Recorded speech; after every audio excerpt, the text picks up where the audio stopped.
What's going on, everybody? Today's episode is brought to you by you know who. That's right, Black Rifle Coffee. If you're into an amazing brand and amazing people, I highly suggest you go to blackriflecoffee.com and check out what they have to offer. Even if you're not into coffee, they have a bunch of amazing merchandise. It's actually one of the more impressive things that I think that Evan is able to do is the turn and burn rate on their apparel. Hats, shirts, coffee gear, and of course, obviously, coffee itself. So blackriflecoffee.com, perfect for every day of the week, especially if you don't want your coffee to taste like shit. That's it. My guest today is Bill Anthes, and we've known each other for quite some time, but we hadn't sat down or actually seen each other for quite some time either. Met back in the days that I was working for CrossFit, actually very early on with the CrossFit and Reebok relationship. Met at their campus, I think, for the first time, and he was just beginning his journey into Special Forces. Post-military, he created an organization called Between the Ears, which I would absolutely murder if I was trying to describe exactly what it is. Fortunately, Bill does a very good job of describing, so I'll let him do so. And then we chatted about his recent psychedelic experience, targeted and therapeutic psychedelic experience, and the impact it's had on his life. So I'm just going to shut my mouth. Episode 225 with Bill Anthes. Enjoy. Okay, I got the red smoke. Gun run, north and south, west of the smoke, west of the smoke. Okay, copy, west of the smoke. I'm looking at danger close now. Come on with it, baby, give it to me, I need it. You're cleared hot. Copy, cleared hot. When was the last time we saw each other? Because I was thinking about this. I think it was when you proposed at Big Sky. Oh, it might have been. Yeah. It was either that or Which, full disclosure, I don't remember what year that was. 20-something. Yeah. In the teens somewhere. Was it even in the teens? It might have been 10. You're right. I think it might have been. So I went in 10. What year did you get married? What year did you propose? This is a lot. test. I know. I'm going to fail all those questions. I proposed like shortly after getting the group. Oh, so it was after 10 then. Which was like around 12, 13. I am not good at remembering sequentially what years things happened. Me either. I know we fucked up people at paintball. Yeah, we did. And then you went on a hike and came back engaged. And I think that was the last time we saw each other. Maybe at a DC event, Hope event, CrossFit event. Maybe it was around the same time. I feel like we ran into each other pretty sequentially, like every 6 months for like, I don't know, a year and a half. In the CrossFit world. Yeah. For sure. Those Bozeman gatherings, well, actually it wasn't even Bozeman. It would be Big Sky. I get confused because the mountain up here is Big Mountain. Oh. Those were pretty awesome. Yeah, that was my first one. That was the only one I went to. I always missed them. But that was cool. It also tied in, I think, a little bit to, you were asking before we started why here. Mm-hmm. You know, and obviously Bozeman and Kalispell are not the same thing. Bozeman is far superior in every way, and people looking to move to Montana should certainly look there first. If you're looking for the methier, crime-ridden areas, you know, Kalispell would be the place to come. If you're into that type of thing, I'm not going to judge people. Right. No, but that time there, I think we hit I think there were 3. We hit all 3. And that kind of ignited the desire to come back as well. I mean, we were living in southeastern San Diego, which has got beautiful features in and of itself. Yeah. Very different. You could go surf or be in, Mexico within an hour. There were some mountains out to the east, but it's just different. Yeah. Yeah, so that kind of sparked that. Are there more born and bred Montana-ians out here? Or I don't know. What I've also come to discover is that people who get really pissed when you talk about how beautiful Montana is, and they'll try to chew your ass because they're from here. When you dig a little bit, that means 20 plus years. It doesn't mean they're from here. So that's a real thing, huh? I always wondered if that was a real thing, pissed? or if it was just like a stupid social media like. No, it's a real thing. Wow. I won't mention any names, but I will say that when we moved here, one of the first pieces of advice that we were given by a friend was to get the California license plates off of the vehicles. Yeah. I could see that, though. I can see it, but here's the thing. So the population in a lot of places in the U.S. is exploding. Yeah. People are leaving areas that they don't want to be in. California is a great example. We left before all the pandemic and the things that have happened since then, and a lot of that has driven the exodus. Right. But I think if you have good people moving to wherever, that's great. The only thing that concerns me is people who are going to try to move from California and make wherever they land, California or New York or, fill in the blank. Yep. As long as you don't have any intention of doing that, like, Right. hello, Right. welcome aboard. I've lived here 5 years now, so I'm basically from here. It's been 5 years. Yeah, in July. Yeah. Yeah. So you're Born and raised. yeah. Born and raised. I mean, birth certificate, everything. Hey, it works for some other people. Yeah. I was doing what I will call pseudo security at a music festival that happens here. It's called Under the Big Sky. It was nice. God, I regret my life choices that involve me spending 3 days of my life just being beaten to death by the sun. And I was basically checking wristbands. And there was a gentleman who decided he could no longer hold his urine and was going to go just outside of the fence and go pee on this guy's property. Mind you, this whole thing is on a guy's ranch, private property. Uh-huh. So he came back in. I was like, hello, sir. You're going to be leaving now. And he just starts chewing me a new asshole about, motherfucker, I'm 5th generation Montana. I'm not like one of the California cocksuckers. And I was like, wait until he's done. I was like, cool. I moved up here from San Diego, so this gentleman is going to escort you. Just so this stings a little bit more. Just a little bit more. I'm going to cut you deep with my words. And he just was like, fuck. Yeah. So, yeah. fuck that guy. I mean, the landowner could have taken a 12 gauge to his dome. So, There were there's that. tens of thousands of people. Let's just say that the urine control department was like fully deployed. Yeah. I don't like being around large groups of people like that many. And then later into the evening, it would get a little Western for sure as the alcohol was flowing. They were boy. It was sunny the entire time.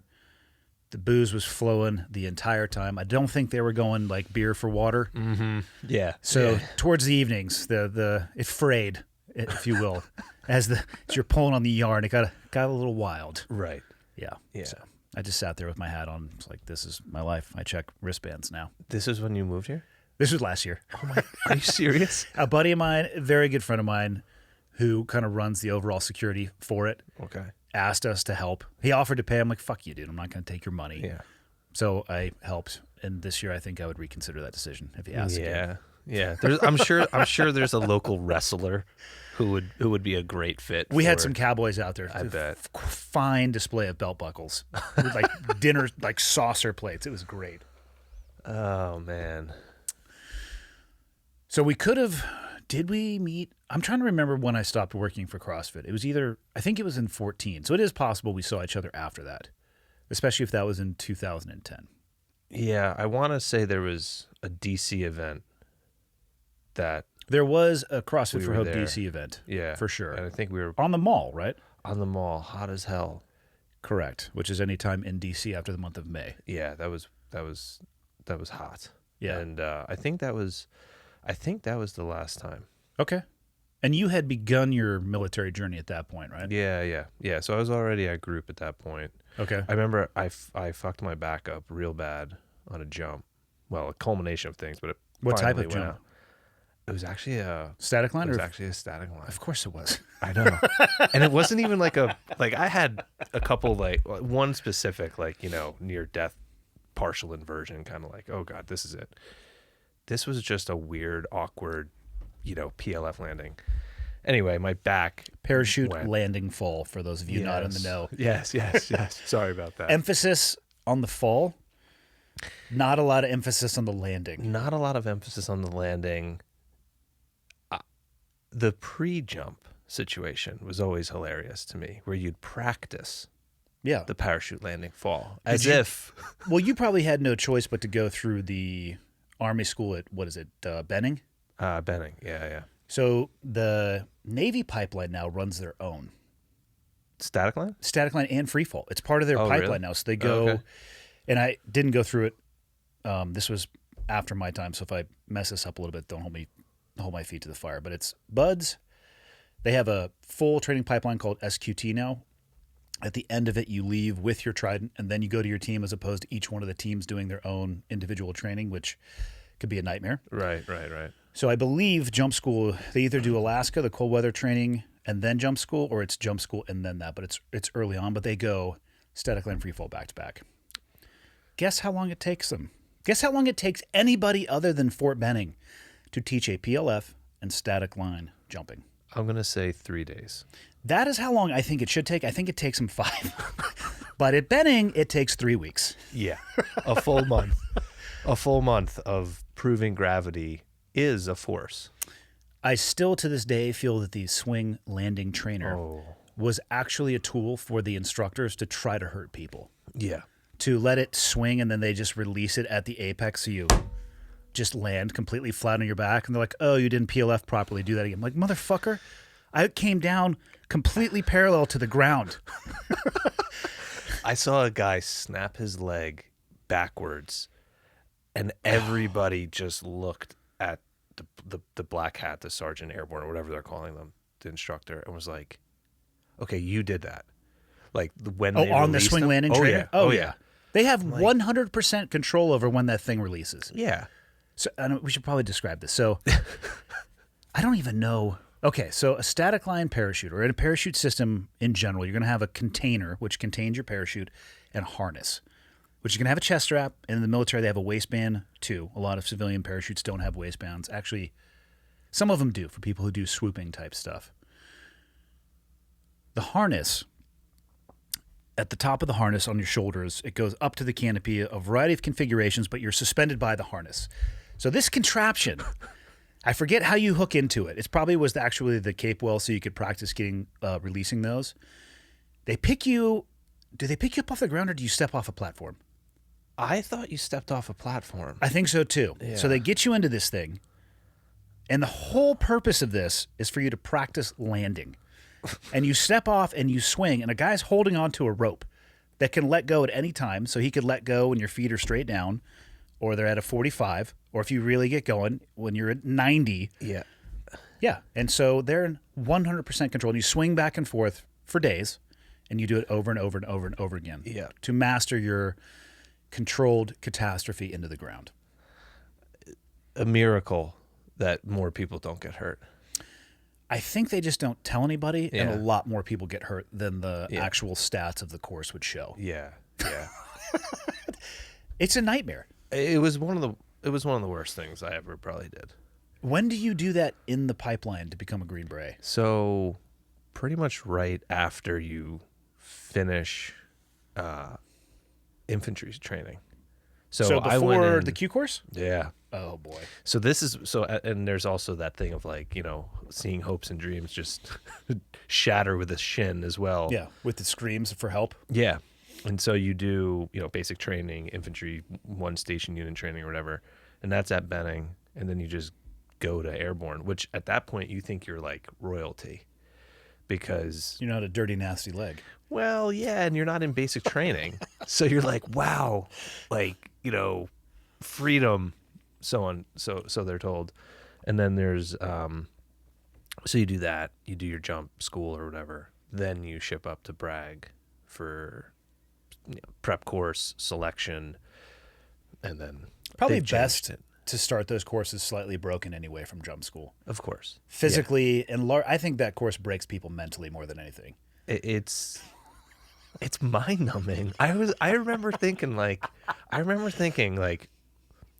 this is actually really good prep because this is mind numbing Yeah. and like just an extreme exercise in patience where like patience and control. You can't control literally anything. Yeah. And What was the longest you spent jocked up waiting for a bird to jump there? I'll be honest, I don't even remember. I think we I did one blocked it time out. like over 4 hours. Yeah, that sounds about right. We're talking people need to piss and shit, and the Yep. instructors are like, that's too bad. Yeah. I remember being jocked up for the first jump, and I think that was it. Yeah. After that, it was like, okay. It's best to block it out. This is just my, pain in the groin. Yeah. Why'd you enlisted later in life, right? I did. How old were you when you went in? 25. What were you doing before that? I was working at a public accounting firm as an auditor. So I was at PricewaterhouseCoopers. I went to school, college, played soccer there. Yep. Had a good career. Where'd you go to college? Montclair State. It's a state school in New Jersey. Okay. God, we really got to get you out of New Jersey.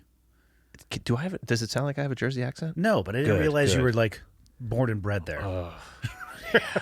And now you're still living there. It's like, come on, man. I know.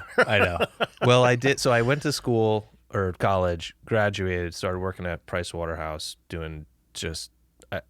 What does that mean to be an auditor there? You basically check someone else's work to see if numbers add up, if signatures are on paper, if, certain systems and controls were I'm dying a little bit inside just retelling this. And what year was this? 07, 8, 9. Okay. Yeah. Okay. So I graduated like 07 and then went right away. But it was like I took the CPA exam, was doing that thing. And at 23, making, 60 grand a year, it's like, this is awesome. You should have had at least 2 Mustangs. It was on the way. I couldn't pull. I was living at my parents' house. And so I was just saving a bunch of money and making a lot of money at the time relative. Yeah. And 60 grand in your mid-20s? without any kids' expenses. Like, I mean, if you're making 60 in your mid-20s, you should be spending at least 100. I mean, that's the average methodology for most people. Like, I'm making 60, let's leverage. yeah, we're gonna double that in terms of debt. I know what I'm gonna do. Get a big old hole for myself financially and pay it off the rest of my life. That way I'm indebted to the man forever. But yeah, so I was there, and then every day, I was like, this is just not, this is not the life I want to live. What would it have looked like had you stayed down that path, like professional CPA? Yeah, probably. I mean, if I stayed within that firm, partner, senior manager, kind of that whole thing. A lot of people don't. So the Big Four, a lot of people use that as just like a nice resume block to flip it to go into the private sector or into corporate. So it would have just been something in finance. How'd you land on that when you were going to school? Funny you ask, because so I grew up like 10 miles outside New York City. Okay. And was in high school when 9/11 happened. That was obviously that was a big event. 16 at the time, 15, 16 at the time. My brother was at the Air Force Academy. He's a C-130 pilot. And I had always wanted to go into the military, but like he was in the Air Force, and then it was very clear that like, okay, war is going to happen. So I was sort of like two sons, in the military during war. Let me maybe not do that to my parents and try to find another way. Avoid the Saving Private Ryan scenario, if you will. Yeah. And I wanted to go in as a, as a commando for whatever. Like that's the stories I kind of, grew up on. But I didn't want to do that to my parents. So at the time there was like a lot of corporate sort of scandals going on. So I thought, well, maybe FBI would be an interesting thing. And one of the ways into the FBI was through accounting. So I was like, well, let me do some accounting. It's like law. It's like a lawyer, accounting for all the white collar stuff, law enforcement, and something else. I forget what the other one was at the time. But you probably could have gotten your foot in the door with any of those and then kind of figured it out from there. Yeah, pretty much. But I thought, all right, well, accounting, it's a good, safe. It's a safe thing. If the FBI doesn't work out, jobs are hiring because of all of these things. And it was like one of those deviations from like the path of what you want to pursue that I learned real quick is like not, that's not what I want to do. So after 2 years at Pricewaterhouse, I quit, I moved to Texas, and started the process of enlisting. And I met you before you enlisted though, right? I swear I met you at a level 1. I think. Where? I have no idea. I got my first level 1 actually at Fort Hood. Well, I definitely met you before you engaged. Yeah. Before you got engaged. Yeah. So it had to have been at a level 1. Regionals. Maybe. I think the first time I remember meeting you was at regionals. Okay. This is actually a good one. And it was, dear God. it was at regionals up in Reebok, up at Reebok. So before you even continue, I apologize for my behavior in this story because I guarantee you I don't remember doing this, but it's probably not great. I was like, all right, this is awesome because we're up at Reebok and, you know, the outdoor sort of situation. And it was probably 2011. Maybe? Yeah, the second So it was year. early. Yeah. Yeah. And they had like, you know, pieces of plywood on the grass for the platforms. And everybody's with their stuff and their kit and their chalk and this and that. And then it starts raining. And I didn't say it at first, but you said it for sure. And you're like, oh, fuck yeah. And I was like, okay, this is nice. I like this guy. Like, yes. And it was just, then it was like, do you remember that show Mystery Science Theater where it was kind of like, and you would have thought it was raining fire. Yeah, but the athletes. So here's the thing. When it comes to competition, I can understand the headspace. All environmental conditions need to be the same. In theory, for the test to be the same. Yes. But also, fuck you. Right. I mean, I get it. And also because I wasn't competing, I enjoy it so much more when I can see the frustration bubbling out. Without a doubt. Yeah. It's entertaining to see just how much energy goes towards things that you can't control. And I wasn't directly involved really in anything that was going on. So what did I care? Zero is the answer. It was just amazing. It really was. And it was one of those times where it's like, look, you can tell who's going to do well at this just by the fact of how they're responding to a misty sort of raining situation. The person who finished 50th was not going to finish first just because their barbell was slightly moist due to a sporadic rainfall. Correct. However, that became the justification for some. Yeah, and that highlighted itself. And it was kind of like, it was hilarious. So yeah, I think that was actually the first time. That was the first time I remember. It probably was because crossing I paths. was pretty intimately involved with that relationship at the time, so I definitely would have been there. Right. Okay. Yeah. I've known your better half for longer. Maybe that's my confusion. Yeah. She's a firecracker, by the way. We can leave her out of this if we need to, but I don't know. She is a firecracker. So you were, let's see, but when you were competing then, you were still doing the Price Waterhouse stuff then? In CrossFit? When you were doing the regionals? Oh, that was never me. No, I'm sorry. At that time, not when you were competing. When you were at the regional, you were still doing the Price Waterhouse? No. I was in the Army. Okay. Yeah, so I did the Price Waterhouse thing from 07 to 9-ish. Oh, so when I met you, you were already in the Army. I was already in. For some reason, I thought that when we had met, you were still kicking around the idea of joining the Army. No, I don't. Because I met my wife, actually, 3 months before I went to basic training. And that was when I first got into, official CrossFit, not just weird dude in the corner. How'd you guys meet? I walked into her gym. In Jersey? In Jersey. God, we got to get you out of there. Yeah, so had a childhood friend who, this is 2010, I guess. Yeah, 2010. Had a childhood friend who started coaching for her at a new location she just opened.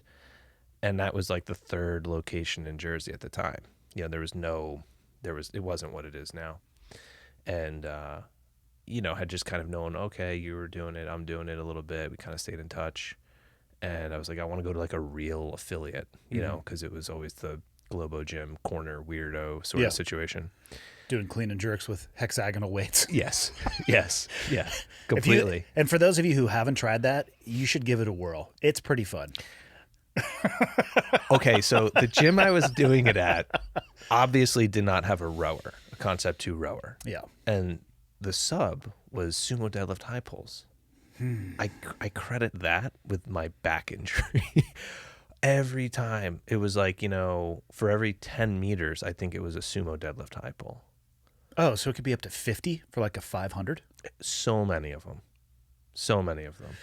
Of all the of all the exercises I've ever seen executed with what I would consider to be flawed technique, and by that I mean a rounded back with your tugging as hard as possible. I don't know if it's the most I've ever seen because I've seen some horrendous shit, but it's probably up there, especially with fatigue. Oh yeah. It's just this snake of lower back whipping. Oh yeah. Oh yeah. It is like a battle rope oriented up and down for your spine with weights. But yeah, that was so I went into the gym, moved back home from Texas to be with my family for a few months. I'd already, kind of signed the contract, was just waiting to ship out. Yeah. And it was like, oh, right on. Like going into a real gym where I can see a kettlebell in person. And I walked in. It was actually late I was only going to go like check it out and say hello, I was late, and there was this cute blonde who, I didn't know anybody. And at the time I was like, that was not, I mean, I'll say that, but like, I'm going into the Army. I didn't even know who anybody was. Yeah. But she's like, hey, you want to do this workout? It was fight combat. I was like, sure. It's a terrible workout, by the way. Awful workout, but it was cool. And then we actually, just had a good friendship. Would talk and stuff. And at that time, different headspaces. Like, I'm going into the Army. Yeah, you were focused on something else. For sure. This is a legitimate, person with a business and kids and everything. And that never entered the realm of possibility, which was actually nice to alleviate some pressure from, whatever normal attractions there might be. But it was like, that's not even the thing. And then like 2 days before I left for basic training, it was kind of like a, hey, heart-to-heart kind of conversation. And great timing on that one. Yeah, something about curveballs and smacking you in the blind side. What were her thoughts on the path and pipeline you were setting yourself up for? I don't think she really knew. Like, I don't think she. It's probably very accurate.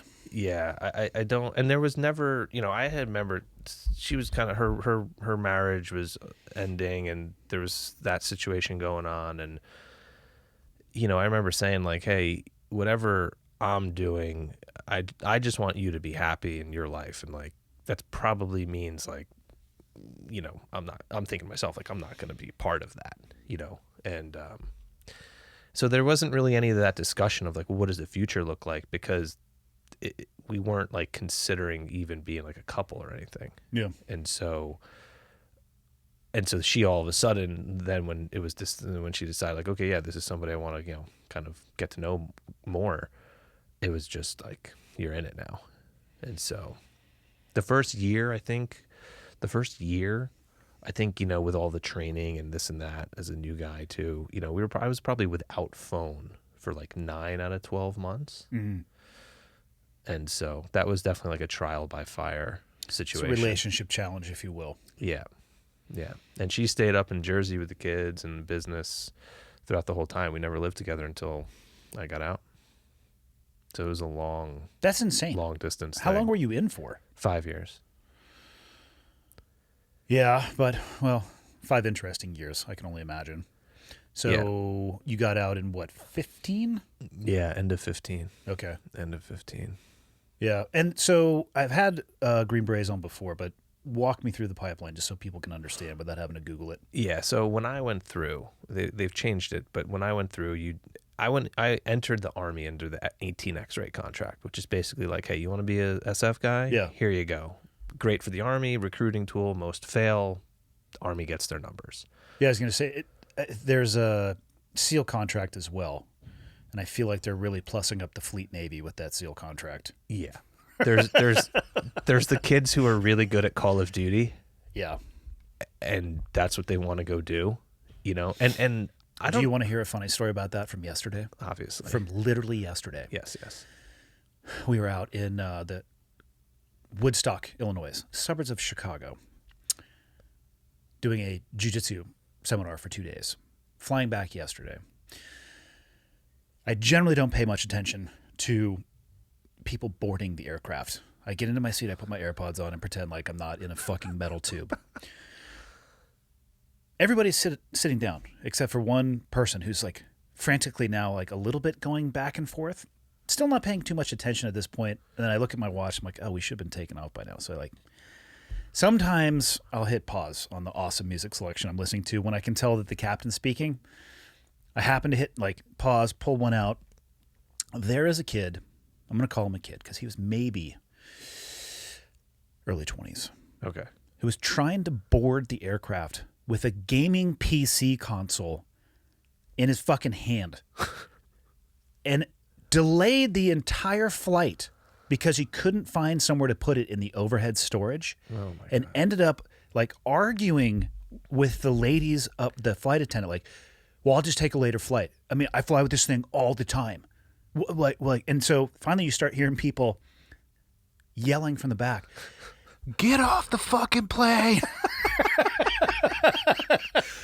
To which he does, because he couldn't find a suitable storage for his gaming PC. Oh my So some God. people love Call of Duty more than you and I love anything. Is the moral of that story. What was he, a professional gamer or something? Absolutely not. Oh He was my a professional enthusiast. Oh my God. When he walked by, I mean, it was a pretty, I don't know shit about gaming consoles, No, but me this either. thing was like completely transparent. You could see all of the stuff in Yep. there. So I bet it was Yep. expensive. Yep. But dude, where are you going? Why does that have to go with you? Is it okay if you're separated from it for a little bit? What the fuck? Oh my God. And I just enjoyed it when the people like, get off. Yeah. You could, like, his stress level went from like a 3 to a 30. Yeah.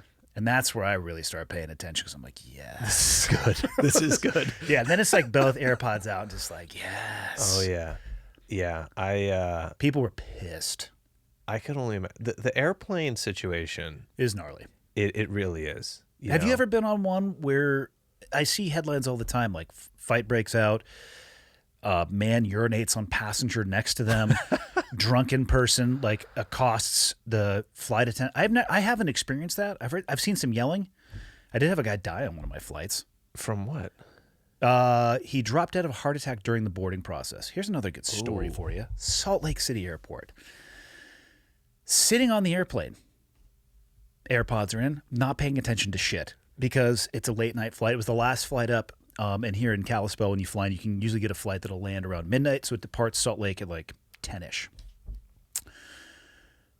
I catch motion that is far more rapid than it should be out of the corner of my eye. Yeah. Because I'm literally zoned out. Yeah. And at that point, I'm like, it's a flight attendant going back and forth. Pull out an AirPod, and they're having a full-on medical emergency in the aisle of the airplane about 20 rows back. This guy sits down, augers over in the aisle. There's a doctor on board, like 2 seats behind. He's full-on CPR. They call 911. I'm not shitting you. 20 minutes later, Right. the firefighters show up. Firefighter paramedics, I guess. They got to get him off the plane. They pull out a tarp, Oh my God. Are you kidding? put him on the tarp, and start dragging him from where he was on the plane up front.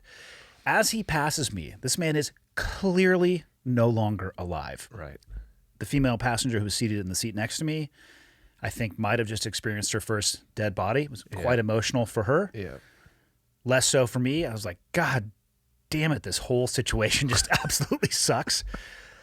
Then they work the guy in the, what do they call it? The jet bridge for like 20, 30 minutes. And it was crazy because you could hear, I was up front, I could hear him on the radio, and they were trying, I think they were either talking to a hospital or a doctor to administer meds, but they couldn't make the decision on site themselves. It was like they had to call into a higher level of care.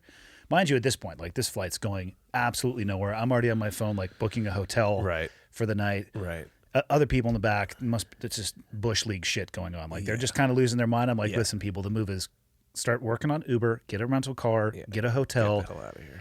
get the hell out of here. But yeah, full on. That's about the craziest thing that's ever. And now we're still at the gate. We actually hadn't even pushed back. So that's the craziest thing that's ever happened to me on an airplane.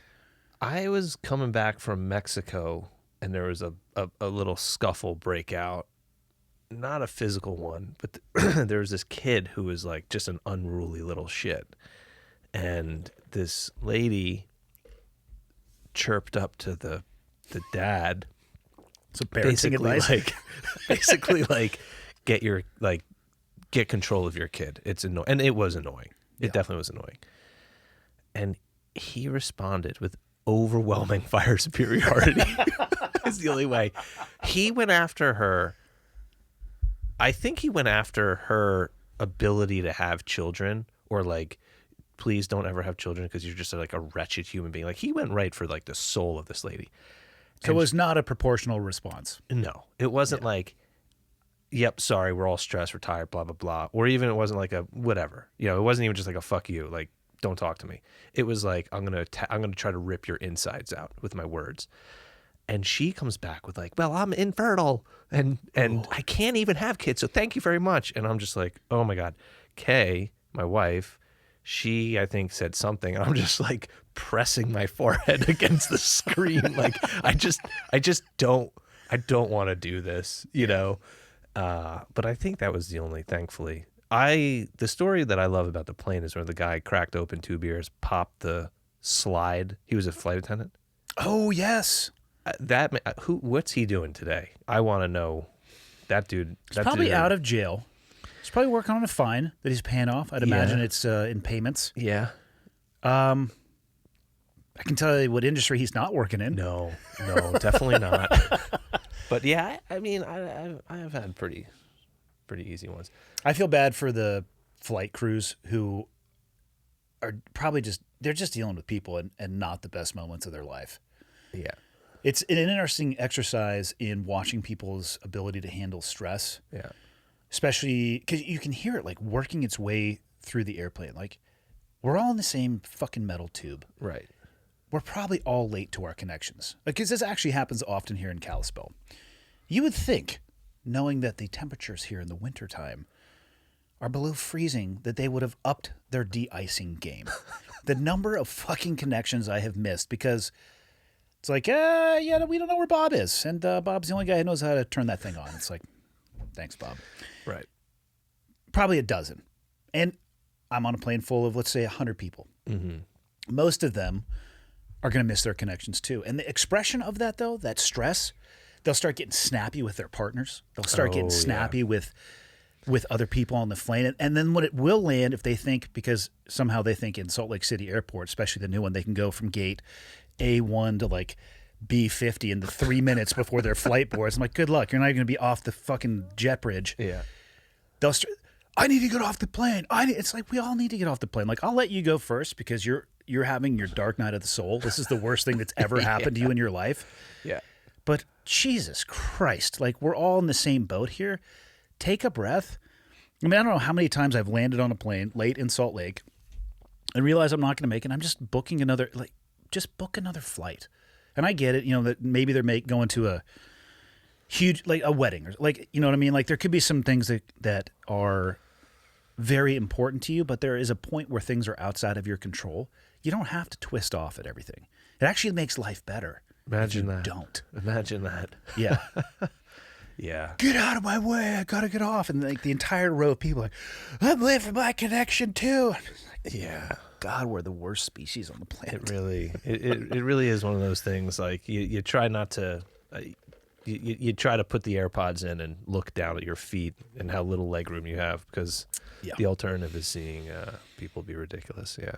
How we got on this, I don't know, because you were going to explain the Green Beret pipeline. Right? Oh, right. It makes all sense. So circling back slightly. So basic training, infantry training, airborne.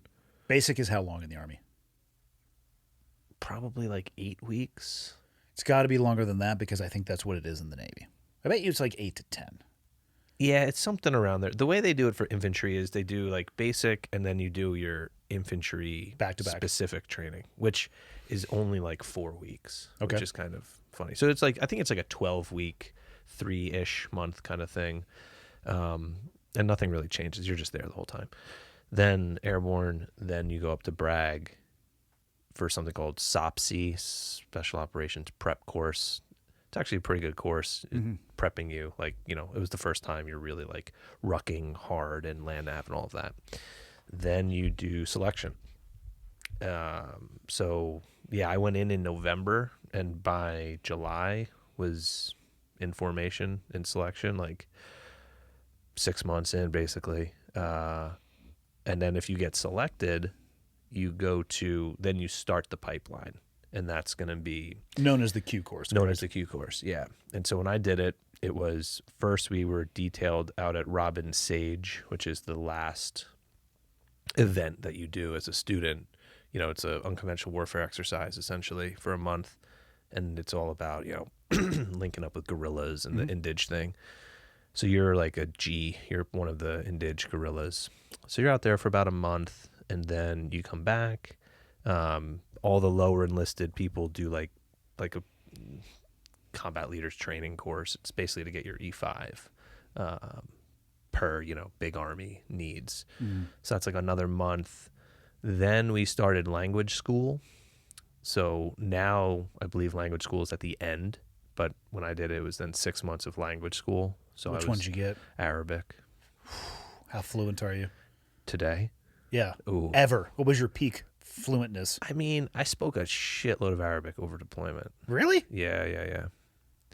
I have had people it was in Iraq specifically, an Iraqi man stop our dude who had been to a language course and said, and I quote, "Please speak English because your Iraqi is so bad that, basically you're just butchering my native language. So let's just do this." Wow.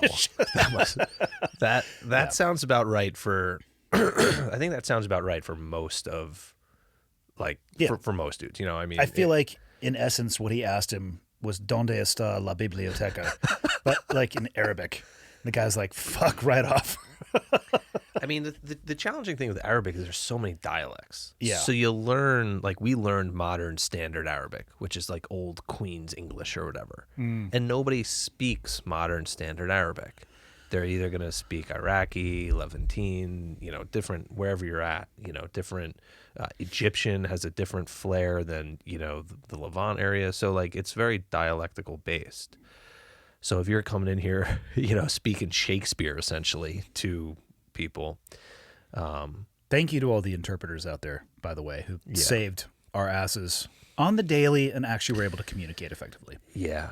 It is pretty amazing. We had a terp for sure, multiple, and it was definitely one of those things. You just kind of look over and be like, okay, I'm at the end of my very short leash of language, and they'd help out. But yeah, so that's 6 months of language school every day. So I was okay. I was pretty good. I could get by. I didn't really take to it like some people did. Some people went full on. Did you get any choice in your language selection? No. Voluntold, huh? Yeah, it's based on I think your pre-army test scores. The ASVAB? There's the ASVAB, and then at selection, actually, I think you take another test, I want to say. You do your psychological testing and all of that. And I think there's some metric that they look at and say, okay, which had I known that, I would have definitely tried to nug it out and get French or Spanish or something. But yeah, definitely get zeros on that test. Yeah. This is not professional advice for anybody listening trying to go down this pipeline. I'm just saying maybe what I would have done. I mean, I was just lucky. I was just glad I didn't get Mandarin. I mean, let's be honest. Why would they even try to give you 6 months of Mandarin? To give you a headache? I mean, come on. Yeah. Some of these languages, I mean, okay, I get it. You have to check the box, but you're wasting everybody's fucking time. You're going to have to rely on interpreters anyway. Yeah, and then you have the people that go out to DLI. Yeah. Like the Intel folks. They're 2 years out there. You're 6 months, and, you figure the first, 3 months, you have no idea what's happening. You're like, me llamo Bill, that's we had a good day. If that's, I could say my name and the color of my Pero eyes. es roja. Sure. Yeah. So, but it was at that time, really, it was a nice, from first entering to starting language school, it was a pretty aggressive year and change. Mm-hmm. So language school was awesome. You could just work out, train, recover, during the day it was fairly okay. You're still in student status, so there's always the getting smashed just because element. Yeah. But that was pretty good. And then after that we did small unit tactics, which was, 6 or 8 weeks, I want to say 8 weeks, I think. So all patrolling and, all of that stuff. Then it's what is it?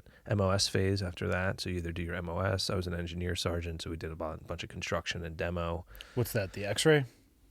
18 Charlie. Yeah, 18 Charlie. So Delta, I think, is the only one I know. the medic. Medic. Yeah. Because we had to send our guys, Yep. or used to send our guys Yep. there.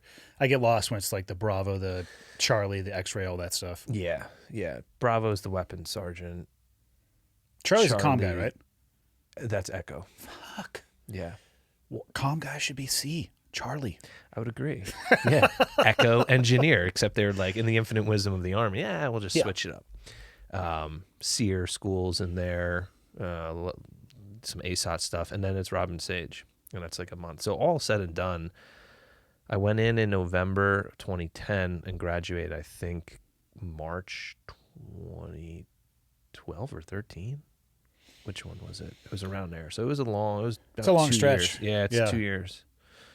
From first, swearing in to And then how fast until you started packing up to go overseas?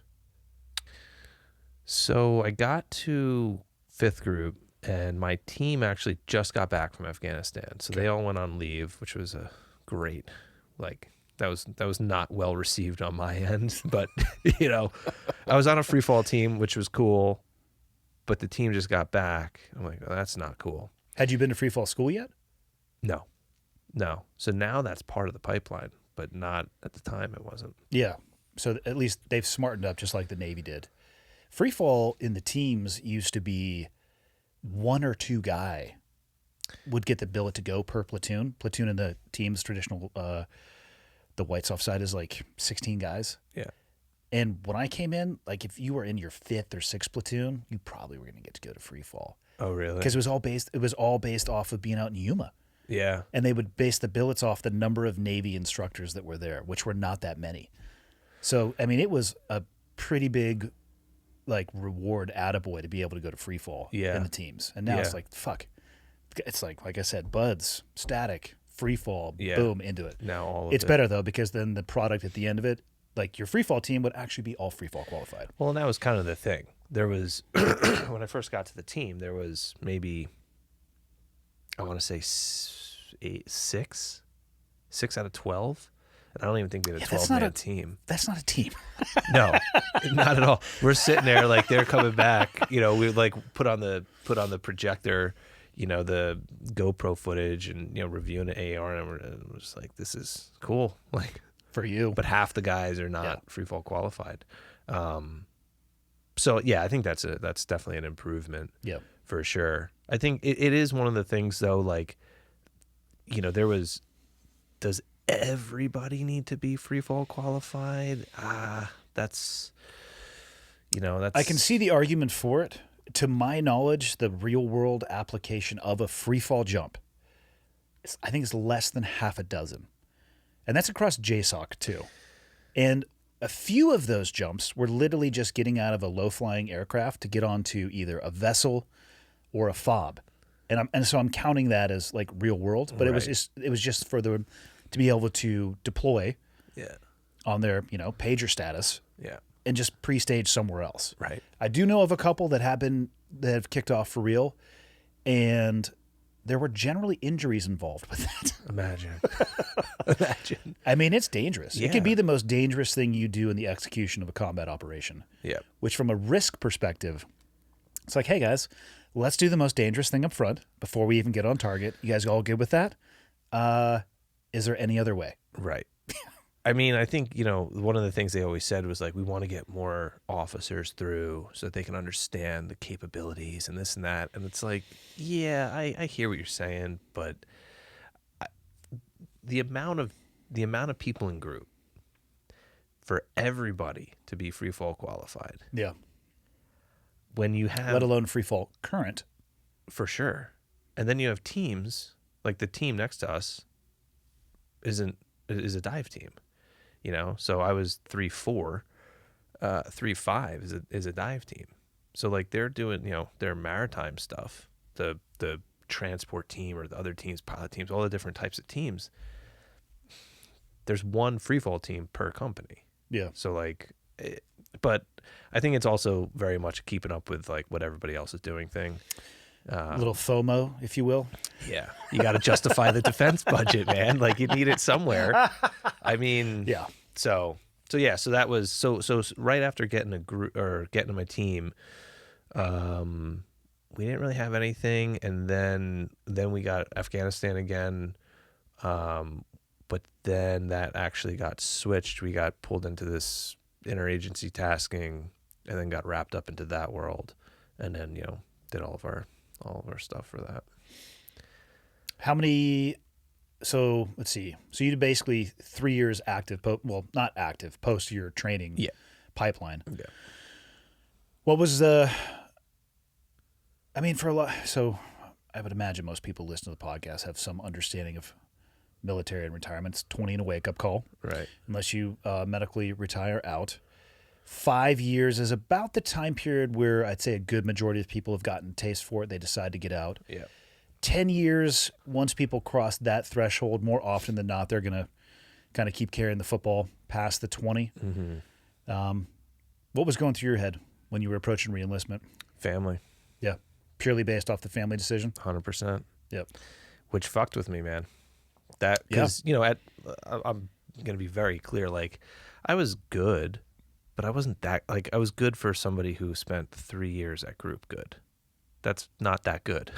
You know what I mean? Like, well, in comparison to, let's say, a traditional military, and this is not saying anything negative about soldiers of any kind. I'm just talking about the additional time, money, training. The capability is substantially higher. 100%. Yeah. And again, I have absolutely nothing but respect for people who like, and I know them. They're like, I just want to go be a grunt. It's like, fucking awesome, man. Like, Yeah. love you guys to death. And I'm not saying anything negative about that. There's a capability gap. For sure. And there's plenty of people who chose not to go into special operations who would likely outperform most dudes Yeah. in, patrolling, small unit tactics stuff, knowledge, a lot of that stuff, So, yeah.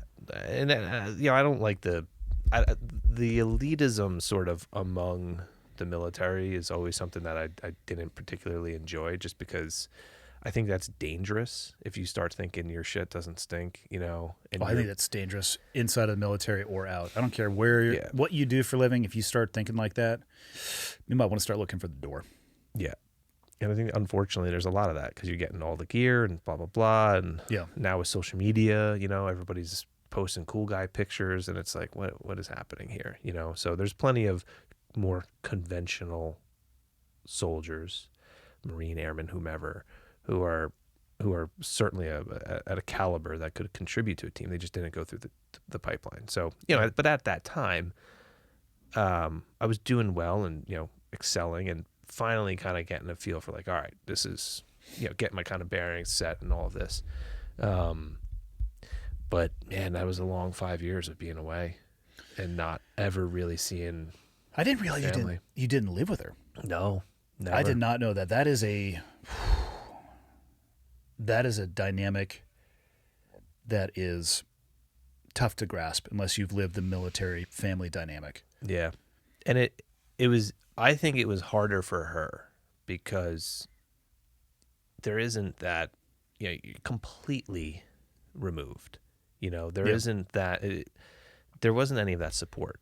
There wasn't really any of that recognition either where we live. We don't live in a military town in Jersey. People don't care. No, I shouldn't say that, but it's not in your face. They just don't know. Yeah, it's not a military town. Yeah. It's just not it's just not in their purview. So, so that was tough. So yeah, it came down to the point where it was like, well, it's either going to be continuing with doing the deed, or and likely having that come as a detriment to the family, or being with the family. And I chose family. How long did it take you to make that decision?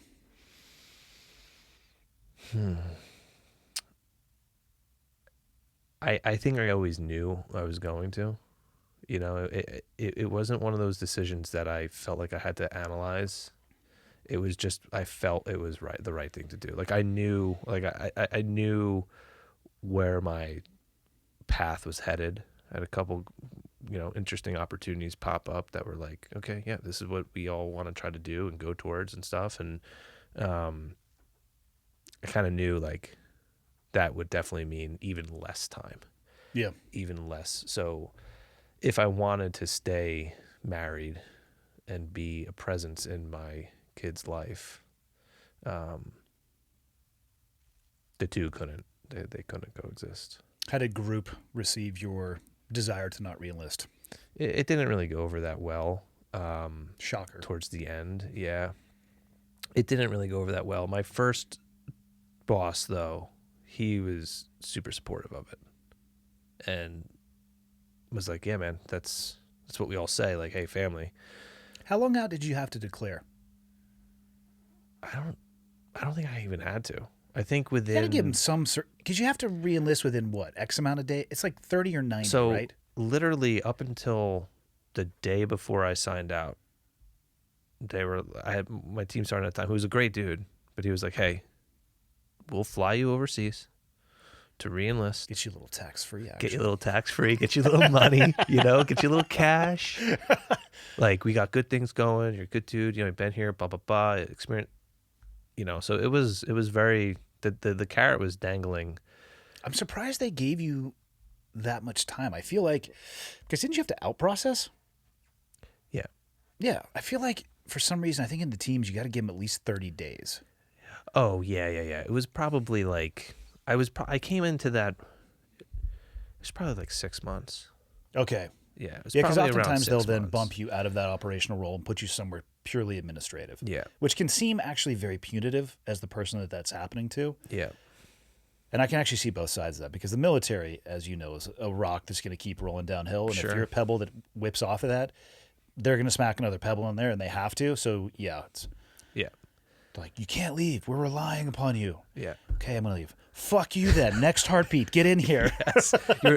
You're a human, you're not replaceable. And then it's, That was one of the harder lessons for me to learn getting out. The SEAL community, right? The SEAL teams, the damn duty stations that you serve at have team in the name of it.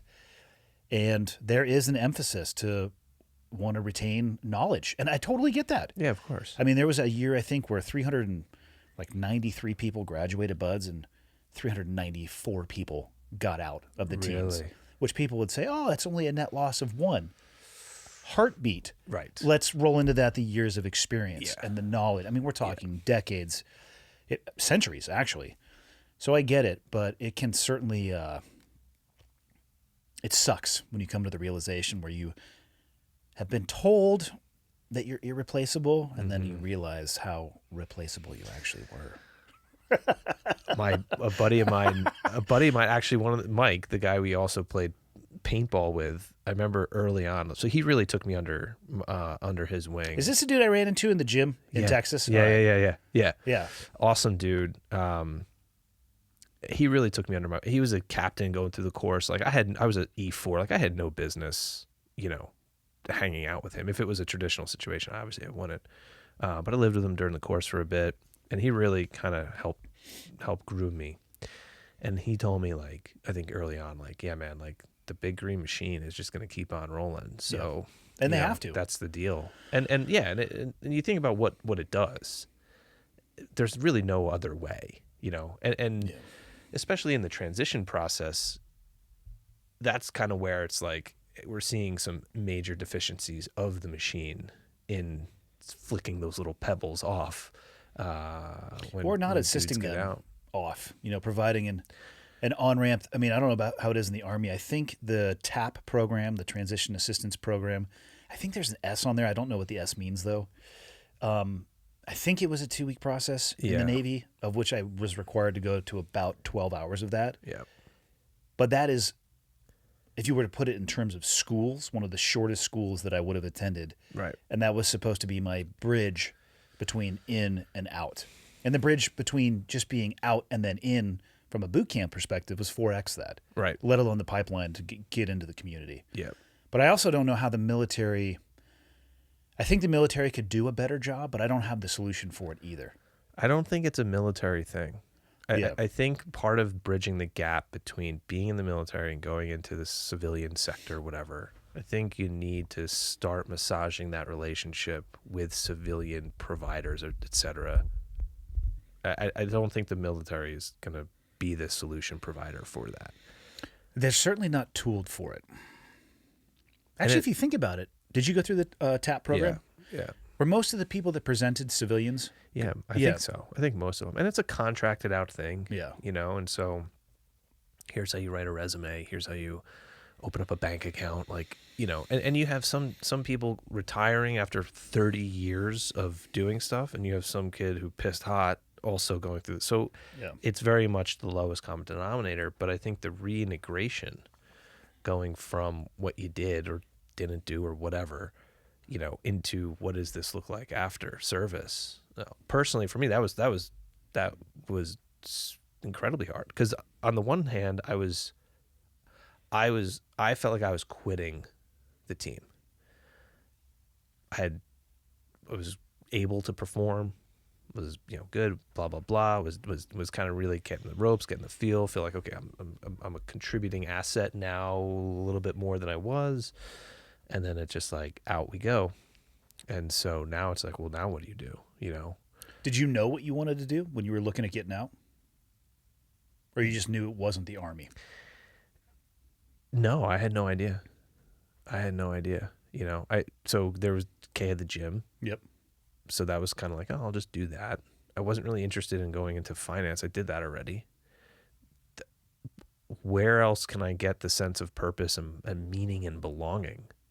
I didn't know, you know, and so that's where I started like my own little company, small little business. But that wasn't right out of the gates, though, was it?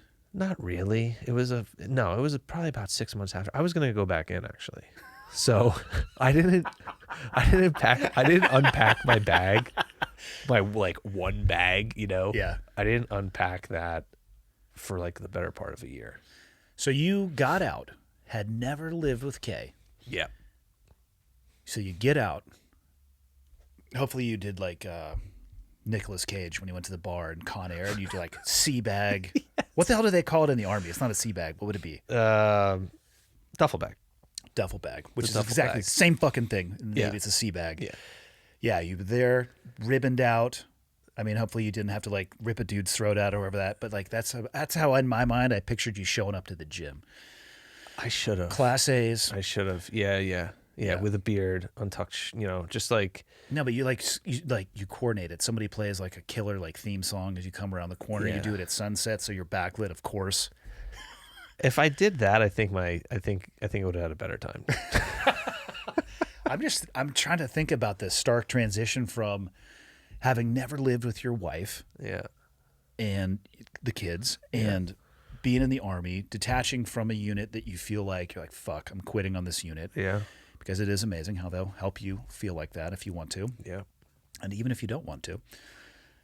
That's huge. So geographically you're moving. Yeah. Psychologically you're moving. Yeah. How was that first few months? Terrible. It was terrible.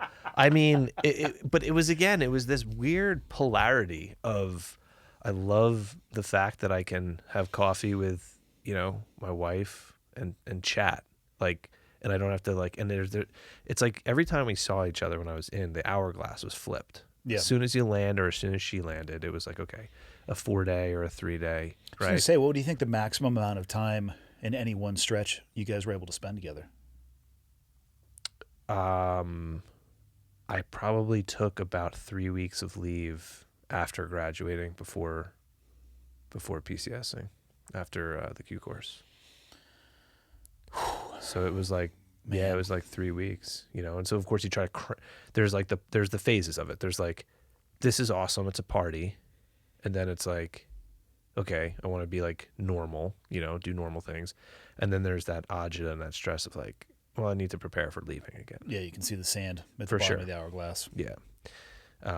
So it was this polarity of, hey, this is awesome that I'm home and everything, and there's also that pull of like, I don't want to be here. My heart's kind of, body's in a different place, and So that was definitely a tough one. You know, I remember pulling up to the house thinking like, oh fuck, like this was like a one-way drive. And then of course you start beating yourself up over that because it's like, you know, I do have family. I do have, you know, a lot of blessings. And here I am kind of. A lot of conflicting ideologies there.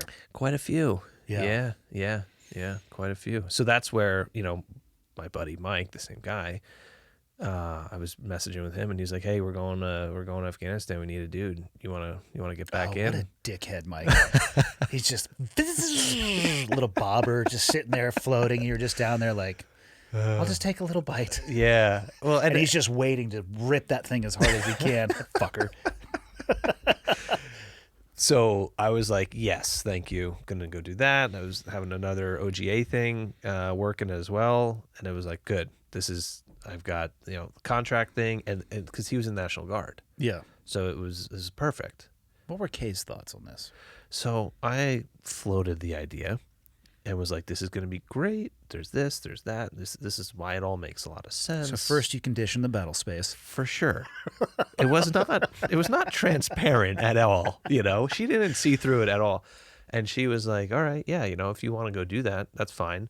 But, you know, if you're not able to be home now and like basically honor what decision you made, when will you ever be able to move on? Never. Exactly. And she was like, just don't fucking lie to me. Like, if you're going to say, I'm going to go do this, then do it. But don't like, just be honest about it. Yeah, be direct about it. And so she called me on my shit. And she was right. And she was 100% right, you know? Which then entered the next phase of, okay, now this is like, what the fuck am I going to do? And that's where it was not an easy few years. Dabbled in the level 1 staff for a bit. How was that for you? It was an honor to be part of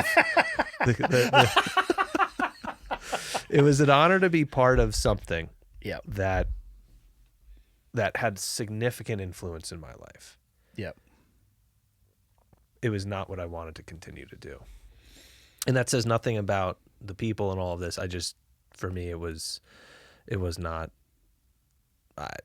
I kind of beat to a little bit of a different drum as well with some things. And I really enjoyed some of the people that I worked with. Yeah, for when sure. I was working for CrossFit, and it got to a point for me where it was not about the vast majority of the people. It was a interpersonal, it wasn't even an interpersonal, it was a personal conflict that I did a very poor job of expressing. And maybe the outcome would have been different if I had been more vocal.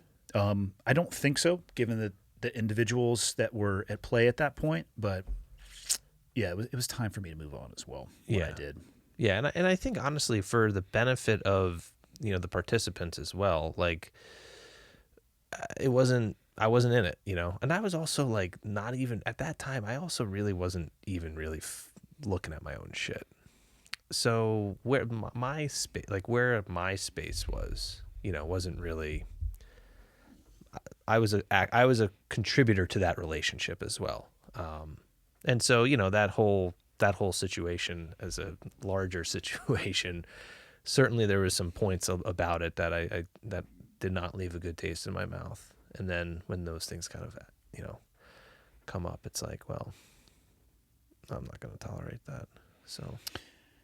Yeah, if I could go back in time, if I had a time machine, I actually wish I would have done more in certain moments. It was actually a few points in my life where I definitely let myself down and learned the lesson from that. Mm-hmm.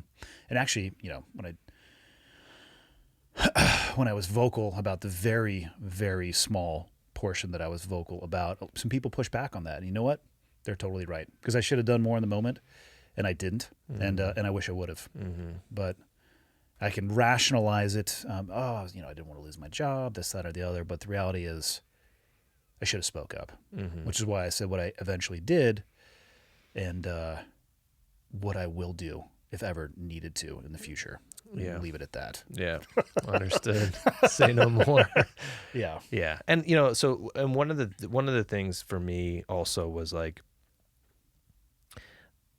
I saw that as an opportunity to leverage to help it build my own side thing. Yep. You're talking about between the ears? Yeah. And I just didn't like that. Because there are people who, obviously care. And the work that was put into what that course is, it's super impressive. Can't take obviously anything away from Totally agree. from that. That has changed so many lives, myself included. Same here. I'm like super grateful for what the role CrossFit has played in my life. I would not be here without it. And that's how ultimately I met my wife. So like, I've said that from the beginning. The methodology is absolutely pure. yeah. It was much late. I think they were building the airplane as it was taken off. And I think it was much later on that perhaps some of the deficiencies in engineering showed themselves. Mm-hmm. But the methodology, I don't like working out much. I really enjoy doing jiu-jitsu, but when I do work out, to this day, still following the same methodology. Yeah, and I think for me, it was one of those things. Like I wanted to, like one of the things that I was always curious about more was, when CrossFit talks about intensity to the limit of your physiological and psychological tolerances. It's that latter one. And there it is. And there it is. It's that latter one. It really is. Yeah. And so what are we doing with that? And that's really where my passion was as well, and my desire to explore that. I frankly don't care if you're pulling early on a med ball clean. So the psychological component of it was very much more in line with where I was interested in going. Yeah. And so to really just use the level 1, to use that platform as just a leveraging chip, I felt like wasn't really, I didn't want to do it. There's plenty of people who do. I think it's fair and honorable. And yeah, I mean, I don't know. Sometimes I think about that, like the principal grenade. Sometimes like jumping on that thing, it does sort of, It can set you back in some ways, but if you think about the people that mean the most to you in your life, are they the ones who would throw it at somebody else or jump on it? Right. They're going to jump on it, right? Yeah. Because they're moral people and they have integrity. And I don't know. I've been through phases of my life where that's like, self-worth is determined by the amount of money in your bank account and how many flashy things that you have that you'll never use and immediately realize it's not an asset, it's a fucking liability. And I finally have gotten myself to a point where money is the last thing I even consider. I'm so much more concerned about why people make the choices that they do, and I don't want to be around people who are unwilling to jump on the principal grenade when the time is right. You don't need to martyr yourself. Right. But I want people who in my life, my inner circle, that are willing to do that. Yeah. Yeah. I mean, I think that's part of what drives people to, forming these cohesive units also and doing good things is like, there's like, you don't have to train that. It's just kind of part of this, who you are component. Yeah. And, navigating your own path, you're going to bounce against some of these guardrails that are like, no, this probably isn't it. So I left that. How'd you come up with the idea for Between the Ears? So the first time I heard the quote was obviously a Glassman quote talking to, I think, Greg Amundsen about the greatest adaptation that CrossFit really does is, between that which occurs between the ears. And I'm like, yes, that is what I think from an athlete as well. And not necessarily about CrossFit, but in my experience, any sort of physical endeavor, training for anything, and at the time I was I was an All-American soccer player in college. Yeah. And I'd played at a high level my whole life. And so we should clarify American soccer. American soccer, yes. Yes. American soccer. Don't want any of our European friends or Australians to get upset. Correct. Yes. Yeah. Thank you for the check. And so, but I love training, because there was, you go to these spaces in your mind, in your body or whatever that are kind of transcendental. And so when I heard that, I was like, oh yeah, this is like right when I first started reading about CrossFit, I was like, this is awesome. So that was always sort of a seed that was planted. And then when I got out of the Army, I wanted to have something, I wanted to create something that was shared experiences, that I felt beneficial to have learned, privileged to be able to experience, and share them. So I started I just had an event. I was like, okay, meet me at the gym at 10 o'clock at night. That's it. And people showed up, and we just did like a little evolution, like a little physical thing. And I was like, well, this is like, between the ears. It's like kind of what we're training. And then from events, I just had more and more events, and then kind of transition to more daily sort of situations of training, mindset, mental health, all of that, to eventually now finishing up my degree to become a therapist. No shit. Yeah. Yeah. I'm assuming the test bed for this, like you mentioned, hey, meet me at the gym, was probably on the clients at the gym already. Yeah. It started at, Yeah, for sure. Yeah. I mean, of course, if you're going to fuck with people, the best people to fuck with are your friends.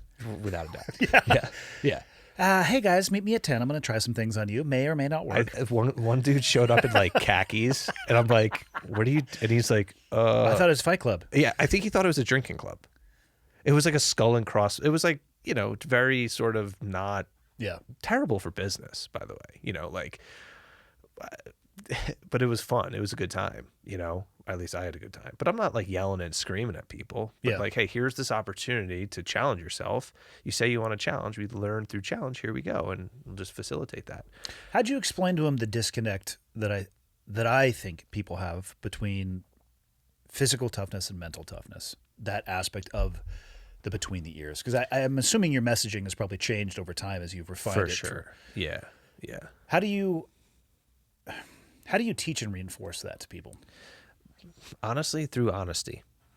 I think that toughness component, it's, yes, like doing hard things and being able to withstand all of that. But like, I think if you were to boil it down, it does come down to honesty. Am I going to be honest with myself in this moment to be able to take either that next step or know when it's like, I got to walk away from this, and so being honest with oneself there's like layers to that.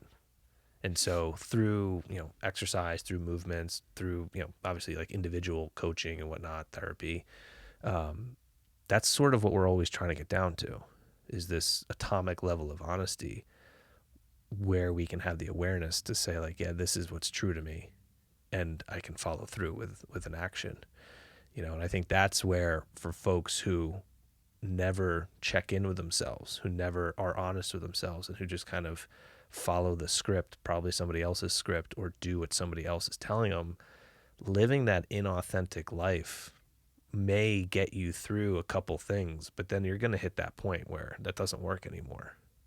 And for me personally, like a lot of the messaging that's changed has also been a reflection of my own journey too, with that honesty. Like, I'm good, I got it together, blah, blah, blah. And then you're like, yeah, this is not, you hit that point where it doesn't. Do you think it's easier to lie to yourself or other people? Oh, other people. Yeah. Yeah.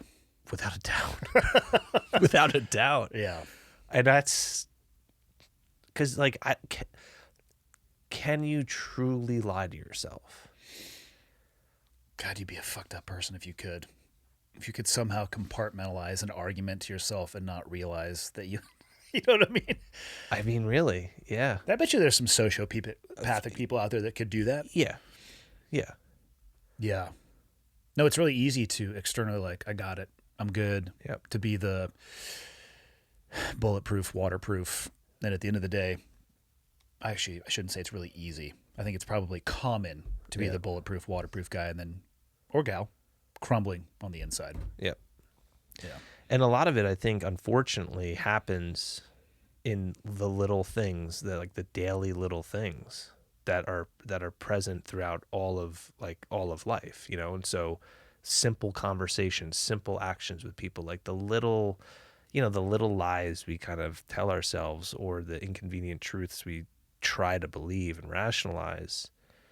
Those add up. They accumulate. Yeah. And I think if we strip it all down, there's that getting to the root of like toughness, somebody who's brutal, who's truly honest with themselves and the situation in which they're operating in, and can have the courage to say what they need to say or do what they need to do. Like, that's a form of strength that I think,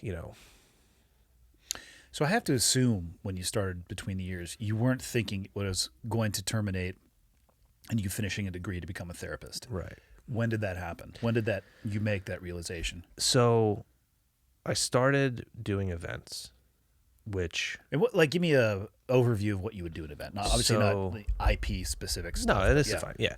So the one event that really was a watershed event was people showed up at the gym at like 10 o'clock at night. I had staged rucksacks with like sandbags in them for each person, weighed out to what I thought their abilities were. And this was like a pretty athletic forward group, coming in. So 150 pounds. Yeah, right around. Don't ever do that for anybody listening. Yeah, God no. About 10% of your body weight is generally good to destroy yourself. And maybe 20. Yeah, and I think, and this was a solid group. Like this was, I knew I knew all of them personally. And so it was a mix, men and women. And so, they showed up, we went in, we did a little pack out, a little layout kind of situation, dialing up some of the stress, but I'm not yelling at people. I'm not doing the like in your face screaming, spraying people, with water or yelling at them. Like, that's just not my style. I also think it's the most ineffective. Yeah. For me, at least it is. Yeah, People, for me too. When I went through, I look at the selection courses that I've gone through. The instant people started yelling at me, I turned them off. Bingo.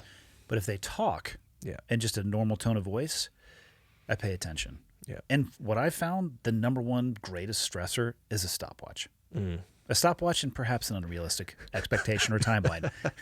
Yeah. That has absolutely no chance of being achieved. Yeah. You may know that as the person with the stopwatch. Right. But if you want to twist people off, give them a timeline with a set punishment should they not achieve that timeline. Yeah. And you'll see the wheels come off. Yeah, I agree with you too, because the loudest people are the easiest to tune out, because at a certain point it's just all this. But the person who walks up to you and like looks you in the eye and it's like, hey, so check it out.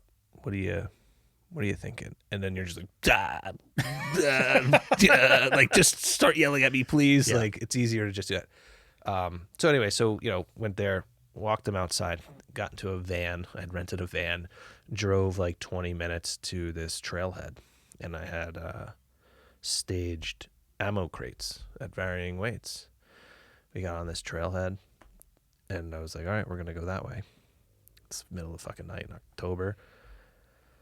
And they got to figure it. That was the only guidance. So, people are coming together, shared sort of suffering sort of situation, had With different an unknown checkpoints. duration and end state. Completely unknown. Like, I would Again, another way to really drastically induce stress is to not let people know how long the evolution is. Yeah. Because then you will consume yourself. I think, I want to say they didn't start running. I think the loads were a little bit too heavy, but it was an aggressive start. Probably far too aggressive for the distance they were about to do. It was a 12-mile movement. It was a 12-mile movement. And so we started at, we'll just say, 11 o'clock. We finished at like 8 a.m.-ish, And that was that. And one of the individuals had a real powerful experience, and he was a second impact syndrome survivor from high school. Almost died. Second impact syndrome? Concussions, two concussions in like as many weeks, and then got hit again. Was like down. Had to get airlifted off a high school football field. Like, oh shit. Yeah. Kevin saw him. Powerful story. And that was it. His athletic career was done from that point on. But he continued to try to just be that tough dude, and it fucked him throughout his life. With different injuries and this and that.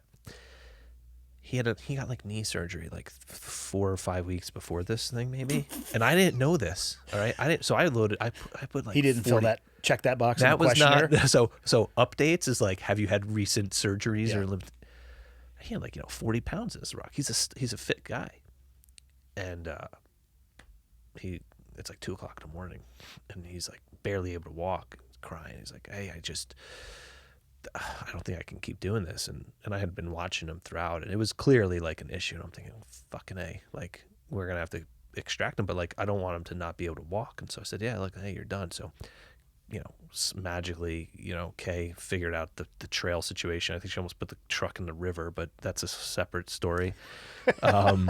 So pulled him off and then he sees everybody finish. Cause like we weren't driving him home. We're out in the middle of nowhere. Yeah. And he sees that the rest of the crew finished and he didn't. But what he learned about it was like, that was the exact experience he needed of realizing like, what's more like you can continue to try to be tough, quote unquote, and continue to make the same mistake over and over and over again. Or you can be honest with yourself and say, hey, these are my limitations and these might still be my goals beyond my limitations. And so there was like it was a super powerful experience and wrote like a nice note afterwards.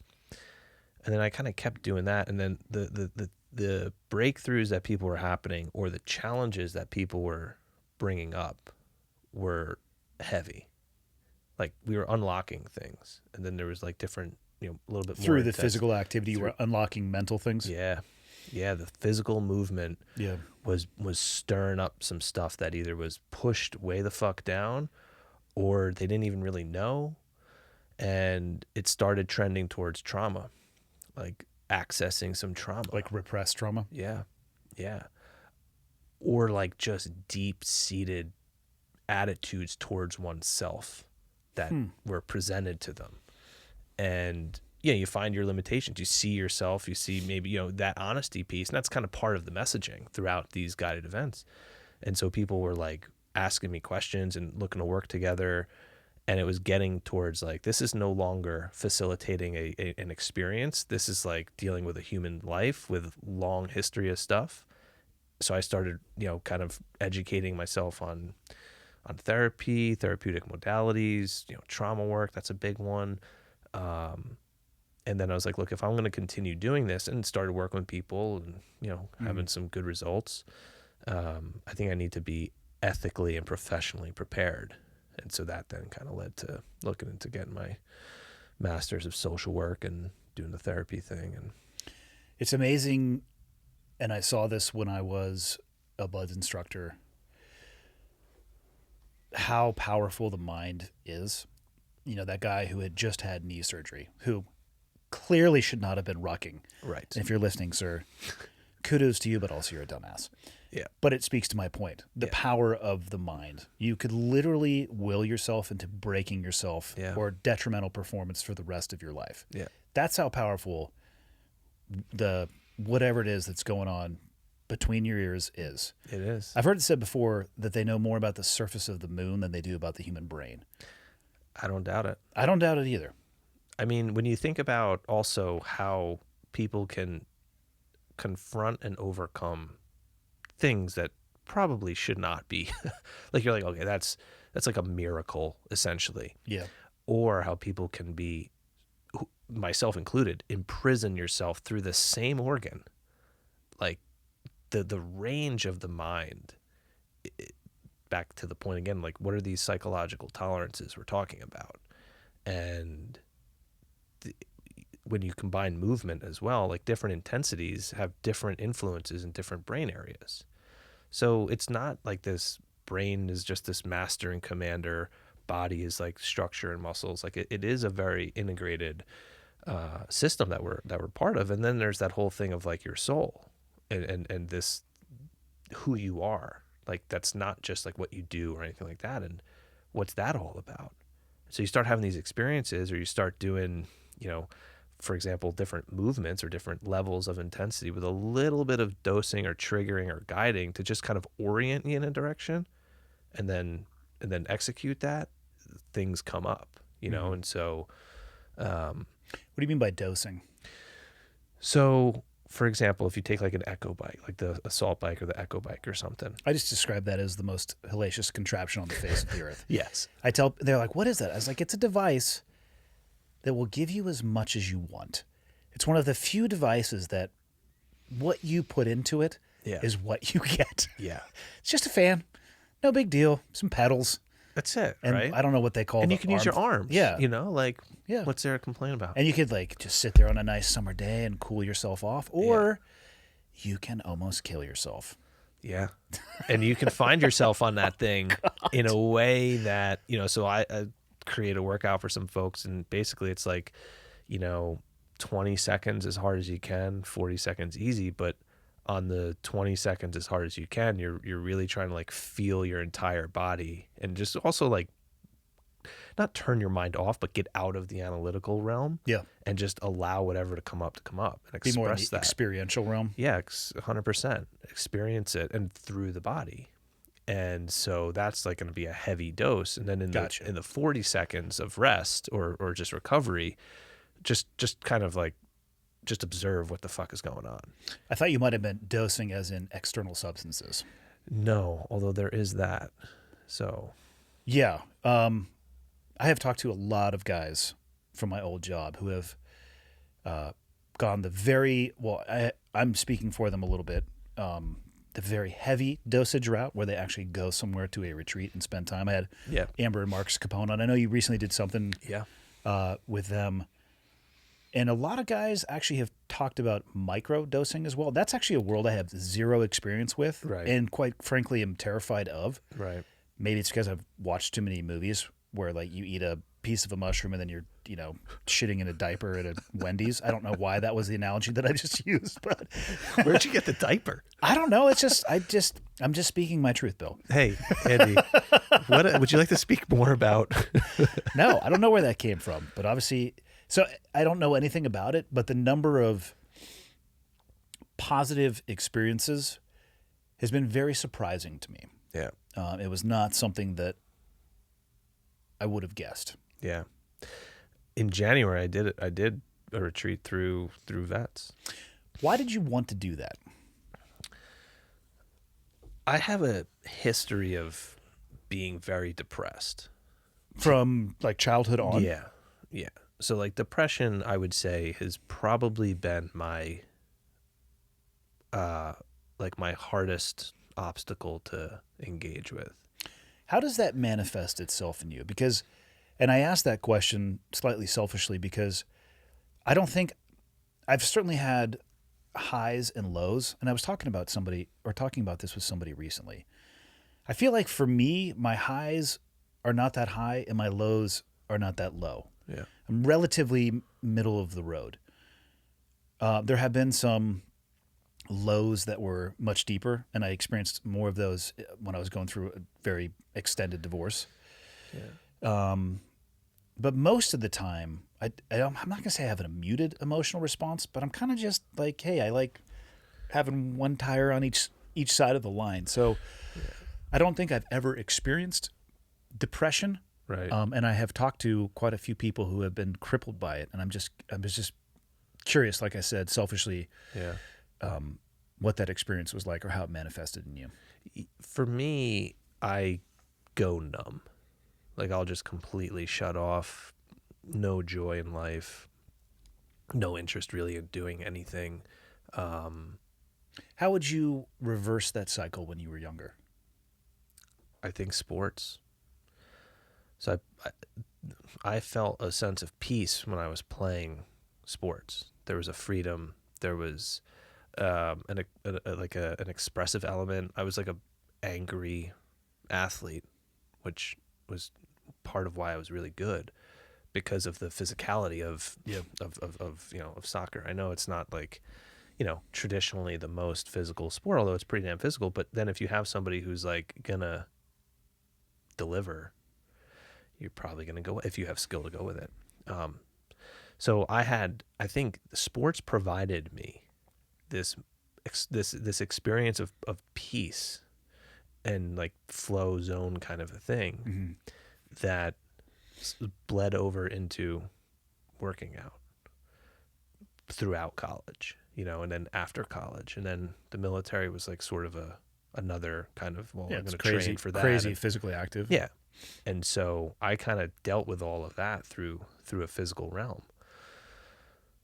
Were you doing it intentionally, or no? I don't think so. That's the thing. Yeah, like I didn't really know at the time what was happening either.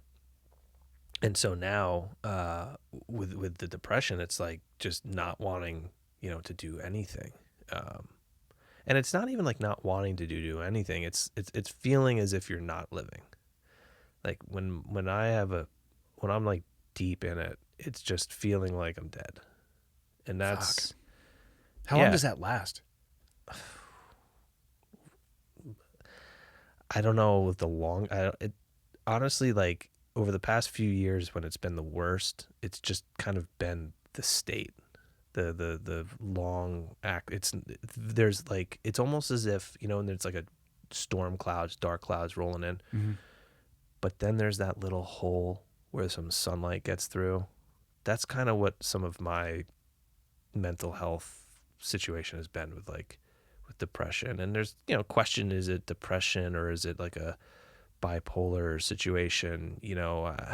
Honestly, from a diagnostic standpoint, I'm less interested in what the name is. And so looking to get help, looking to get, some brain thing. I also grew up, and, I think the thing about Marcus's story that really sounded like an echo to my own was the amount of head injuries as a kid and concussions and stuff like that. And so, there's other traumas and whatnot. Everybody deals with adversity to varying degrees, but it's like, this isn't a choice. I don't want to be like this, but what's going on?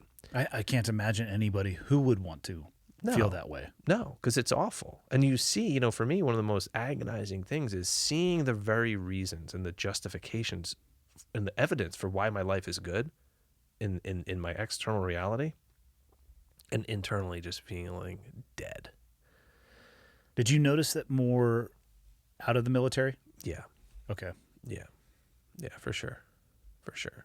That's where then it was like, how am I gonna resolve this? I didn't really want to do the medication route, but physical fitness and mental health, right? That's like a thing that, hey, people, if you're fit, do more exercise. It's good for your mental health. And while I agree, it can be beneficial for your mental health. I don't think it addresses any underlying, I don't know the correct words, factors or whatever the locus of whatever that mental health struggle or issue may be coming from.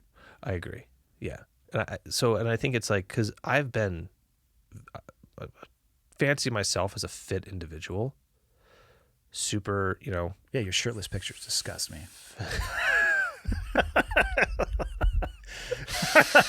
Well, I think they call those thirst traps. Thirst traps. I saw that term on Instagram the other day. I'm not quite sure about it yet. I'll look it up after this. Maybe incorrectly used. I'm gonna have to look into that. Yeah. Maybe that's what'll get the likes. I think that's why people do that. Say it ain't so.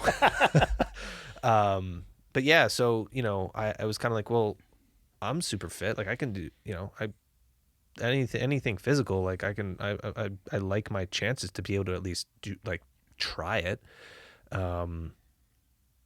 But my physical fitness is going up and my mental health is going down. What's going on here? Yeah.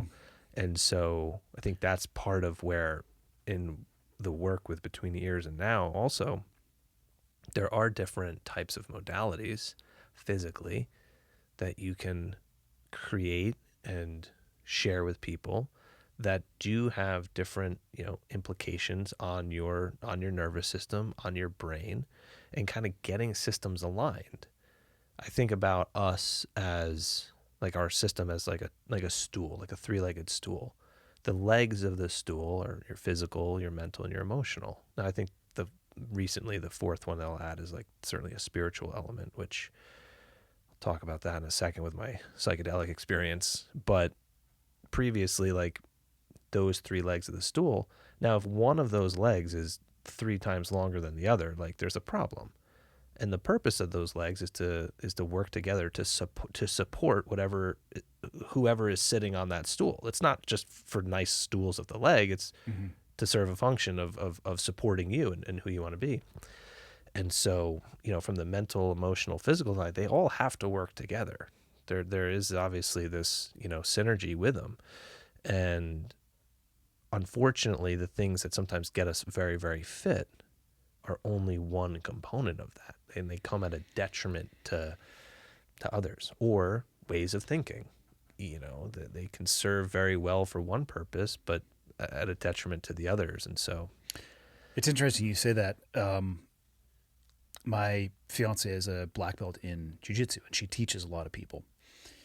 And she'll talk about it's very jiu-jitsu is interesting, and I say that in the sense of how many people have we both seen who, when they found CrossFit, it became dogmatic and almost religious to them in a sense. Yeah.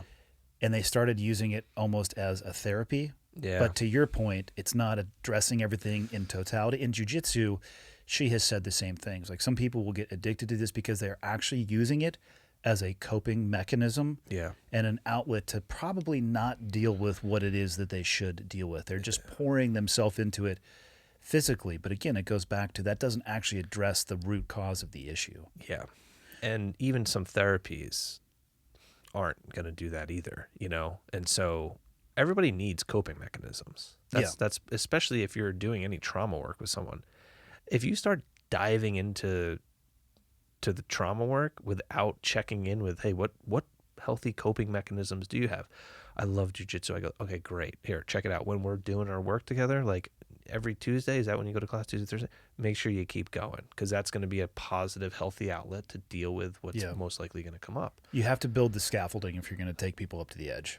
Yeah, like you need that, you know, otherwise you're just, that's incredibly unsafe, especially, and from a clinical standpoint too, which led into like, okay, wanting to get more into this therapeutic, non-conventional therapies as well.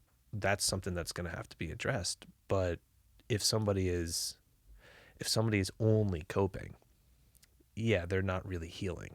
Yeah. You know, and that's up to the individual also. And I think as a clinician, as a therapist, as a coach, as a friend, as a family member, there's a certain degree of not being able to control somebody that you have to accept. And that can be incredibly challenging, especially when someone you love is, when you're like, you need to heal. Enough with the fucking coping. You need to address your shit. And they're like, no, I'm just going to keep doing it or whatever. That's their path, you know, to walk. How did the depression, I don't even know how to ask the question. What did Kay have to say about it? Would perhaps be the broadest. What impact did it have between you guys, especially if you started feeling this more post-military, which was the longest amount of time that you guys had been together? Yeah. I mean, she has been an amazing support, and she's not an idiot either. She knows, she sees it. I concur with that statement. She sees it, you know, and she wanted me to get help, you know, and it was actually, how did she express that to you? So she's a doer. She's a fixer. She takes action. And so, you know, she's encouraged me to, you know, reach out to people, to do things, to go this, that, the other. I mean, she was really the one who helped really advocate and champion for me to actually do the psychedelic thing.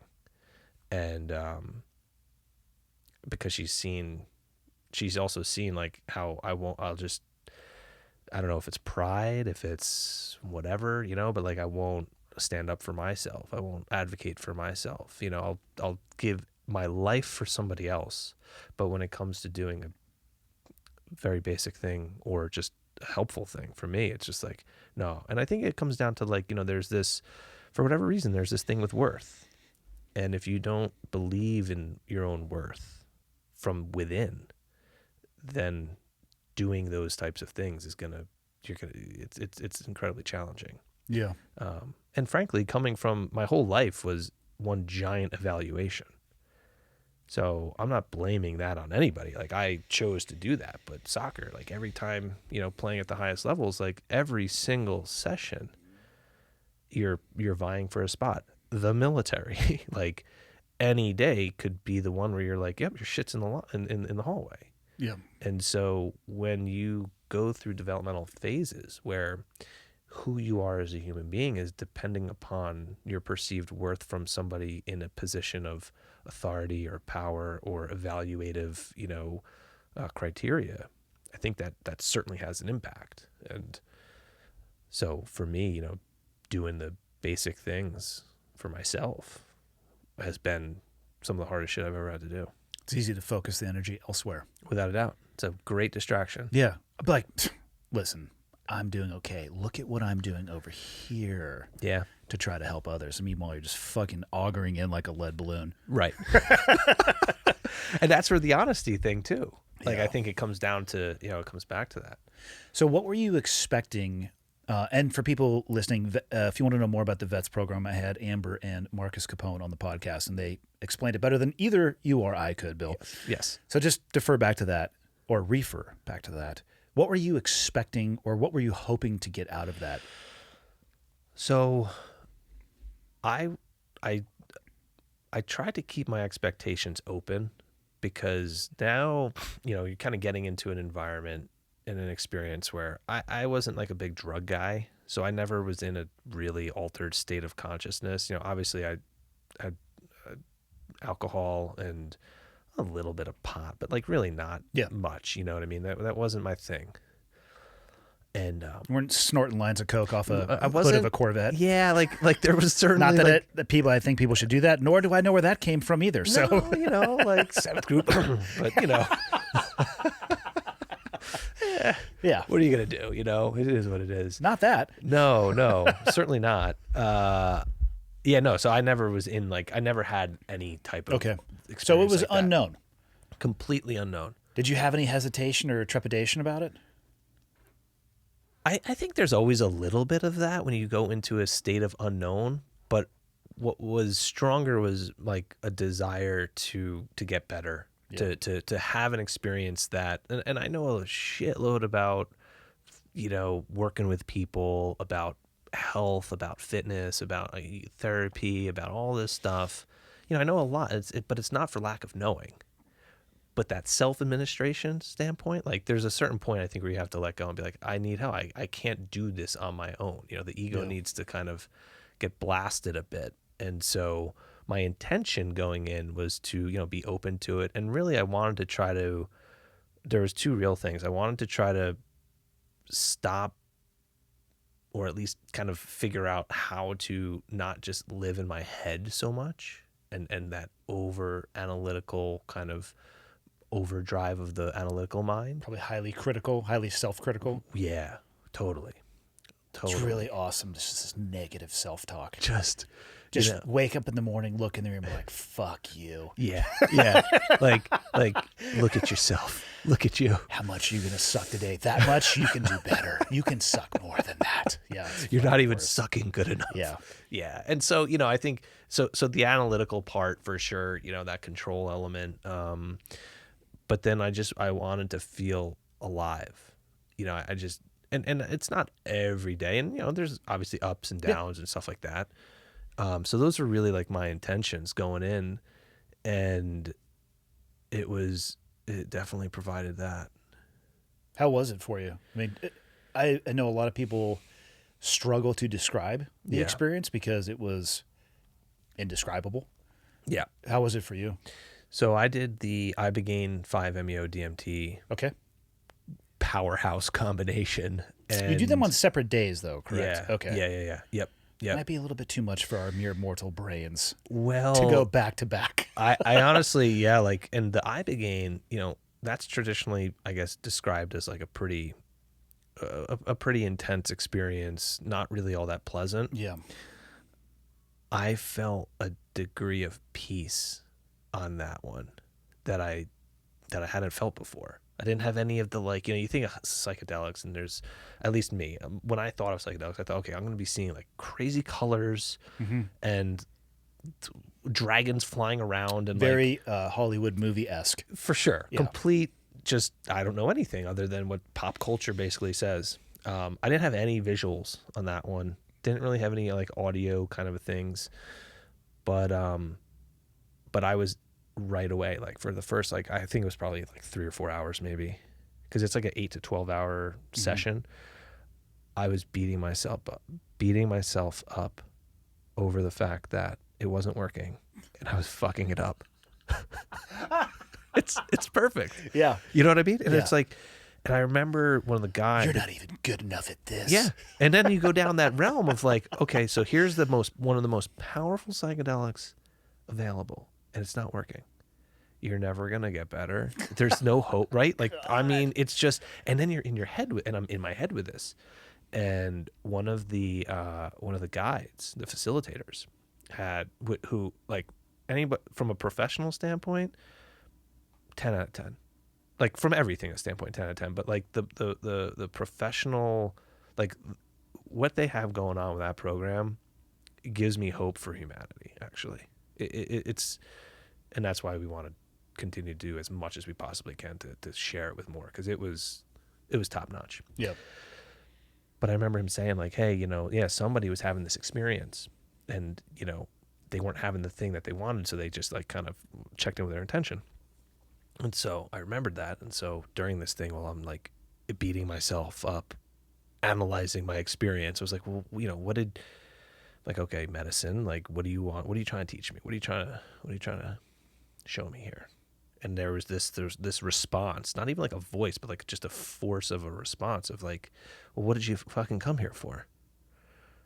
And then I was like, yeah, part of it was to stop living in my fucking head, tormenting myself. And then I just kind of settled into that and then felt peace.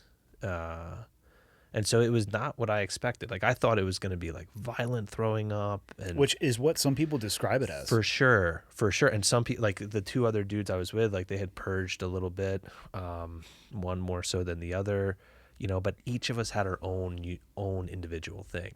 And that's where, they, as the integration coach kind of says, and everybody really says, is like, they're going to provide you what you need. How it works, I can't answer that, but like, which is what I think is very promising, unlike perhaps traditional, pharmaceuticals or psychotropic medications, where it's kind of like carpet bombing everything. It's turning this down and this up and just here you go. It's almost like bespoke medicine, these plant medicines and stuff. And so that was really good. And it was definitely not expected. I felt peace. It was like, this is like, I started to feel like open up a bit. And then the 5-MeO. The toad venom. The toad. Okay. I mean, all right. So I did like 2 doses of it. The first one, it's very somatic. So it's almost like every atom in your body is like feeling pleasurable and just really, really good. But not in this like I need to get higher situation or like I need to like chase this buzz. It just was this like energy. So I had like, yes, you basically get shot to this complete different realm of just consciousness. into orbit. Yeah, just time goes away. It is indescribable kind of deal. Yeah. But it was this heavenly situation, just this oneness with a bunch of stuff, and it was just like really enjoyable. And there was a component of it though where I felt this feeling of like, this is not complete.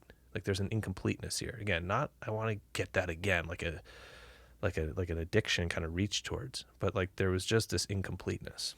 So I asked for a little bit more. I got a little bit more. And then I went into hell, which was fucking horrifying. It was absolutely horrifying. I describe it as like having an exorcism as well. And it was by far the hardest thing I've ever had to confront. Like just getting into this hell. My mind was creating this eternal loop of, okay, so there was eternity. Like I felt eternity. Mm-hmm. And then I think it was like just absolute nihilism and how nothing has any purpose and of nothing matters. And just this overextension of this analysis of looking for something. And like I had this thing of like my head eating itself. It was like, it was crazy. It was fucking crazy. And I felt like it was also, and I purged actually on that one. So much so. Is that the polite way to say throwing up? Yeah. Okay. Yeah. So I threw up on that, and but like body was all going wild. Like it was intense. And how long is this lasting? So it's not that long. It's like 10, 15 minutes, they say. But again, you were describing it as feeling eternity though. Yes. So the Holy actual fuck. time under substance that experience, because it's vaporized, so you smoke it, so it goes like right to your brain. So it's not a long acting thing. The Ibogaine is like, yeah, 8 to 12 hours, like an overnight thing. This is much shorter. And so that was horrifying, and I was shook. I tried to go to, and then it was like, and then I kind of landed like a wobbly landing and came back. I was like, wow, that was, and then had this nice, this good experience, and this, kind of crying and reconnecting with this little version of me. And then I tried to go to sleep that night, and every time I close my eyes, I'm back in this pit of hell. And I'm like, oh, wait a second. Like, okay, yeah, let me shake it off. This off. Let me just, of course. Like, you're going to remember that. Anyway, this went on and on. I didn't sleep at all. Then I go up into my head and I'm thinking, okay, I just, gave myself schizophrenia. I'm having a psychotic episode. Like, I'm going to be on. I call this a WebMD spiral. Oh, because of course my phone was there. And so I went on Google. And I'm like, holy shit. Like, I didn't feel safe, but I also had, I felt evil and darkness trying to get in. I felt like I threw up and purged some evil and darkness that had for a long time robbed me of feeling life. And shit was trying to get back in. And so I've had suicidal brushes before. And this is those are amplified now. And I'm like, okay, I actually don't know if I feel safe with myself. And I have to work through this. It was like, for all, the whole like Luke Skywalker, you have to go into the cave kind of situation. That night, I think, was my cave. It was probably the hardest and worst night of my life. Because and then you start going towards, this is what my life is going to be like. Oh boy. Forever, and family, and that's it. Who I was is no longer. And well, frankly, yeah, that's true to an extent, but not in this way. And then anyway, the next day, we went over, talked with them a bit. They were like, yeah, look, you had an experience, and those are the hardest ones to kind of go through, but you got that shit out of you, and life is that void of that which came out of you really can be filled with something for good. And this is now the work. And I think that's one of the powerful components about these experiences, any involved experience. It's not the experience. The experience is the catalyst for the change, but your follow through. So I got, so we went back home or whatever, or to San Diego. Tim Chan, you remember Tim Chan from, he actually is out there, and he's a friend. So I linked up with him, and he just was like, dude, I just need to like have someone around, basically. Yeah. And he was cool. Did an awesome job, just like, hanging out and just being there. And then that night I went back to the hotel. I'm like, all right, it's fucking mission time again. And went to go to sleep. I started re-experiencing some of the positive of the thing.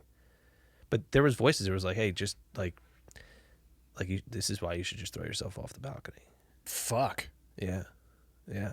Like, this is but the orientation to be able to see that from outside of myself was different now. And this is well after this shit has left my system. Yeah.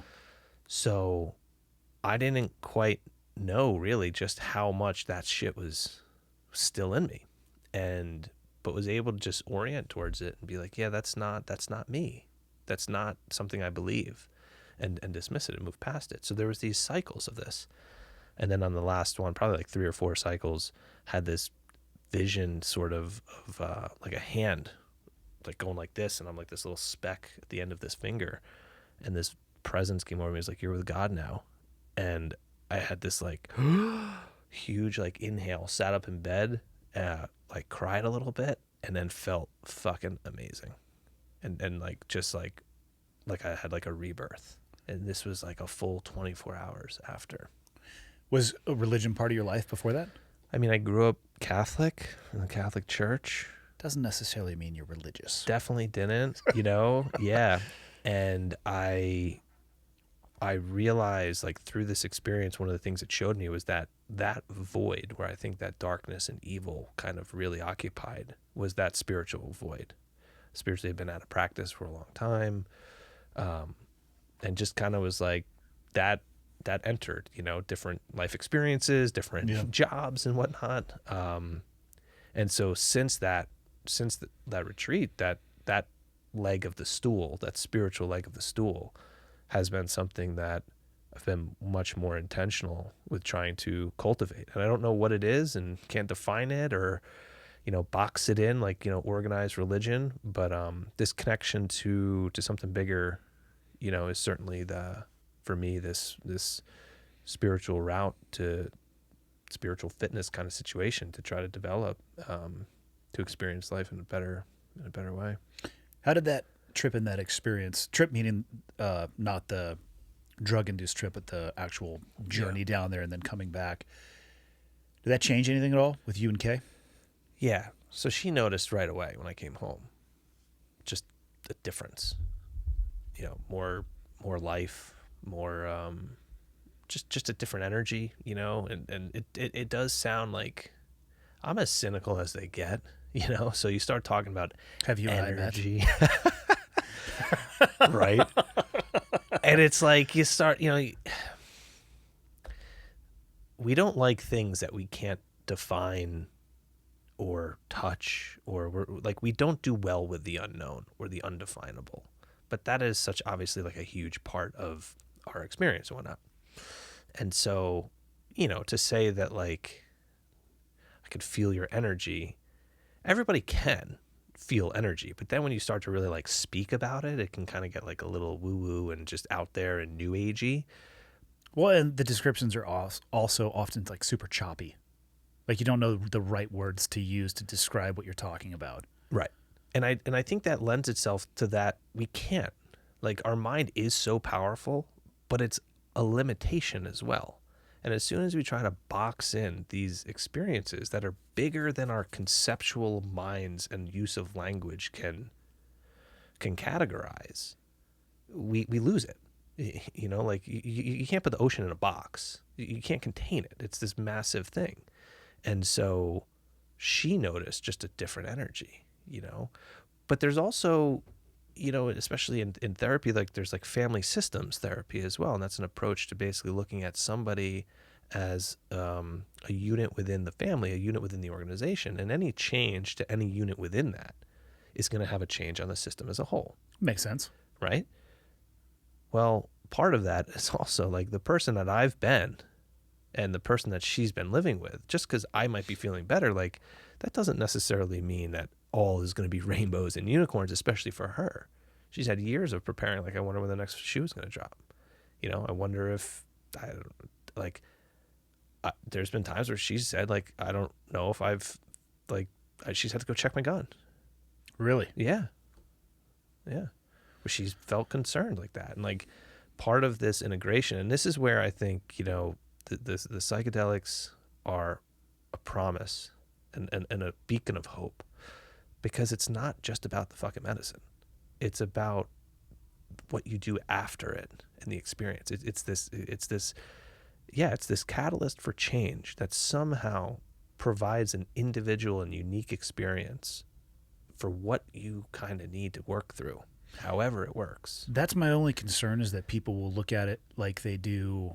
And I'm not saying everybody does this, but I'm damn positive that a lot of people do when it comes to over-the-counter or prescribed medication. Salvation is in this bottle. For sure. If I just can pop this in, and then that's the solution. Yes. If I just go down to Mexico, the experience itself will fix everything. And I don't have any experience with over-the-counter or prescribed antidepressants or any of that type of stuff. And I have no experience with anything that you went through in Mexico. I have pretty robust experience with, counseling. And I try to talk openly about it. And one of the things I always try to say is it's not about somebody fixing your problems. Right. It's about, you need to get in there with an e-tool and be ready to dig a trench. And don't think that the dude or gal that you're talking to is going to help you shovel. They can maybe point you in the right direction, but all of the work has to come from you. And that's my only concern Not specifically with that stuff, like the vets program. Like I said, I have it with just about anything. It's that they feel that the experience is the solution, whereas, like you said, that's just opening the door to, hey, man, you got to walk through it, and then you're going to have to walk this path as well. Yeah. Otherwise, it's all it is. It's just an experience. For sure. And we had my buddy and I have we had a quote or a saying on the team, which was the problem regarding this one particular situation. The problem is the solution is the problem. And for looking at either these medicines or any medicine or buying shit like this thing will make me this. It's like, no, that's guaranteeing failure. Yeah. But and I think that's something that, I'm new into this world, so I'm speaking completely out of opinion. You talking psychedelic world or the therapy world? Yeah. Both, really. I mean, You're a cosmonaut now, psychedelic world. Cosmonaut? Yeah, cosmonaut, whatever you would want to say. Oh, Astronaut. basically. I mean, you can go with launch on whatever rocket you want to. It's your choice. But like, You're an explorer. An explorer, yes. There's no coming back. But I have, tried to be a student of this and listen to people who have been dedicating their lives to this, and all, like this guy Rick Doblin, who's founded Mishaps, which is like the body. He talks about basically it's not for this purpose is like MDMA is the compound. It's not the MDMA, it's the therapy. It's the work after it, and that's coming from the source. So Yeah. And that's where I think we forget that here, because we're a transactional society. It's like, give me this, I give you that, boom, outcome. And that's just not how development and healing and growth and all of that goes. And, I think it's super important. And that's where, like, one of my passions is, especially now with, like, okay, with Between the Ears or whatever, or just in general, there's prep work to do, and then there's follow through to do. I was going to ask you if your experience there changed how you thought about the application of your Between the Ears programming. I think it nests perfectly. Yeah. Very well, because it's getting to honesty with yourself in a non-judgmental, open-minded, curious way where you can observe, and learn about yourself. And in many ways, it's preparing you for whatever experience you might need to have, moving forward. And there's also, the physical preparation, breath work, just learning about yourself. So then you go into this experience, which takes that and just amplifies it beyond measure. And then there's like, oh shit, now what? And so I think that's kind of where any of these collaborative, supportive mechanisms for helping people get to know more about themselves and apply what they've learned, the awareness part, but the action part, kind of come together. And I think that's where a lot of people are doing good things in this realm. And it's How many people were down there with you at the VETS program? There was myself and 2 others. How many total people were down there, though? Oh, they had a full medical staff. No, I mean, like, participants. Was it just 3 people? Yeah. Because I've heard of them taking, 30, 40 people at a time. At VETS? Not at VETS. In this type of settings, with this medicinal approach to the plant-based medicine. And the reason I asked that is I was curious if you have encountered, or if your group size was larger, that it didn't have the impact that they wanted, or it had a negative impact. Yeah, I don't know. I think I've been... Probably be easier to answer if the sample size was larger. That's why I asked. Yeah. I've heard horror stories. I think they're horror stories of basically like mass administrations. So I went through VETS in January. Mm-hmm. And since then I was like, okay. Of this year? Yeah. So we're talking 2 months ago. 2 months ago. Okay. Yeah. So leaving that, being like, what this is, it was, what it was kind of like? The first CrossFit workout you do, where you're like, what the fuck was I doing before? Yeah. And not to say this is everything. I think that's the dogma, right? It's like, hey, this is now everything. It's like, no, hold on. But this is certainly something that could be beneficial for lots of things. That's kind of what my experience was like. It was like, whoa, hold on. There's this whole other area of getting to know yourself and improve and just elevate who you are. I want to learn more. So I really just been being student mode, in addition to actually being a real student, but a student mode when it comes to this thing. I want to understand more of this so I can intelligently think about things and be able to have conversations and not just be like, yeah, dude, it's fucking awesome, you got to do it. I'm not buying that if I'm saying that to myself. And so to elicit change and be like a force multiplier, I think there needs to be some intelligence to it. And there's different leaders in the industry who are saying like, hey, there are some major problems that can happen, and we need to be upfront with that. Yeah, it's not risk free. No, it's not salvation, and it's not 100% risk free. And there's a sacredness to these things. There's a power to these things that this is not like a 3 strikes kind of situation. This is like real. This is real deal. And so I know as at the larger scale, to macro scale, yeah, there's people who don't have good experiences. There's people who, don't facilitate well. Mm-hmm. I know for a fact the facilitators that, Vets works with are like top of the game. And that's... Yeah, I think one of the biggest risks is going to be the backyard facilitator. Yeah. The dude and I have no reason to say this place, but I'm going to. I'm pulling shit out of my ass again. The guy in Portland named Bob, who changes his name to Ashwana or whatever the fuck his name is, and in his garage is administering this stuff. That, and any negative consequence that could come from that, I think is probably the most risk that the programs like Vets face. Yeah. Because the negative outcome from that, it would require people to have a nuanced understanding and a difference of the two applications and the programs and all of that. And if it hits if it hits multiple times in media, it's not going to be that. It's just going to be talking about how horrendous the negative aspect of it was. Yeah. Most of my friends, all of my friends, save for one, who have gone through that treatment, have had profound life-changing effect. And that's them speaking about it. I'm obviously paraphrasing, but I think they would be comfortable with me using that descriptor. And then, I have one friend where it didn't seem to land, and it didn't seem to have the impact. He ended up taking his life about just over a year ago. Mm-hmm.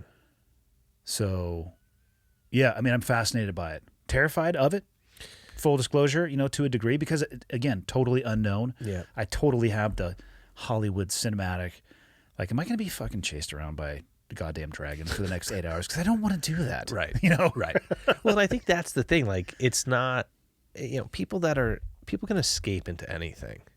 And unfortunately, because of how powerful these things are, I know for a fact there's people in places that it is like a weekly sipping on some ayahuasca every week, and it's like, I know of actually I'm not going to even use any specifics. I know of people who like yearly trips, and they're down there for weeks and just back and back, and it's like, that's, what's the difference? And again, I say this from a totally non-educated perspective, but what's the difference between that and just jamming more pills down your throat, right? Like, you're going back to the fountain again. Yeah. And I don't say that with judgment.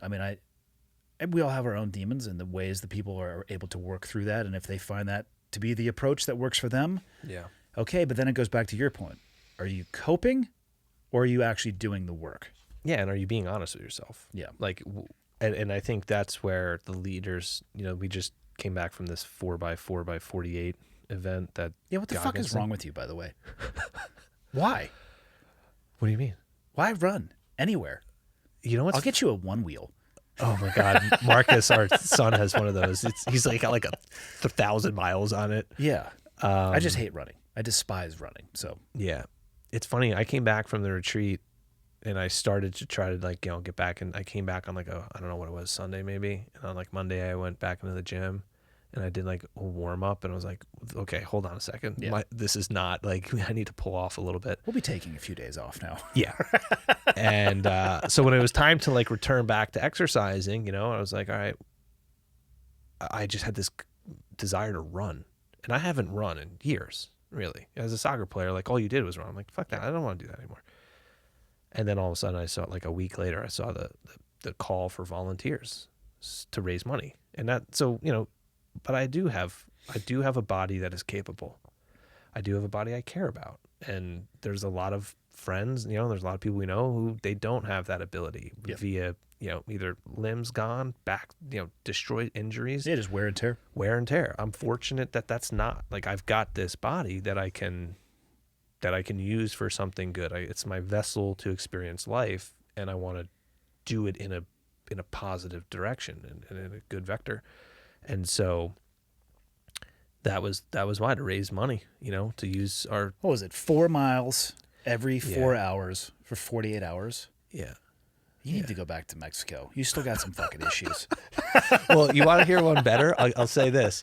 I also didn't eat during it. So there was, we thought So there many was poor going to life be, choices. I'm actually concerned because I think my body still thinks that's the case. I've been so hungry for like a week, and I typically don't eat. Yeah. But anyway, you know, they brought all of these. Warrior Angels Foundation was the name of the thing who brought them all together. So Vets was there, Mark Stamber there, other Jesse from Heroic Hearts was there. They're like, I don't know much, but like, I think they're like the two that are like leading the charge for sure and doing awesome things for people. And it was just about coming together, but there was this whole Native American component to it about also healing the relationship between Native American and American military. Yeah. Not exactly a great bit of history. Checkered past, if you will. Checkered past, a couple black eyes. Yeah. And so the leadership demonstrated by them and the open-heartedness to say, like, look, the healing is a communal effort. It's not something somebody does on an individual level necessarily, but it's this, you know, yes, the individual needs to heal, but together we need to come together. It was an amazing event. So we raised like over $11,000, which is, you know, enough to send like three veterans through, and, you know, using the tools, using the gifts and the blessings and benefits we have. Like, that's why I ran. Yeah. How's your experience been going to school for social work? I am ready to graduate.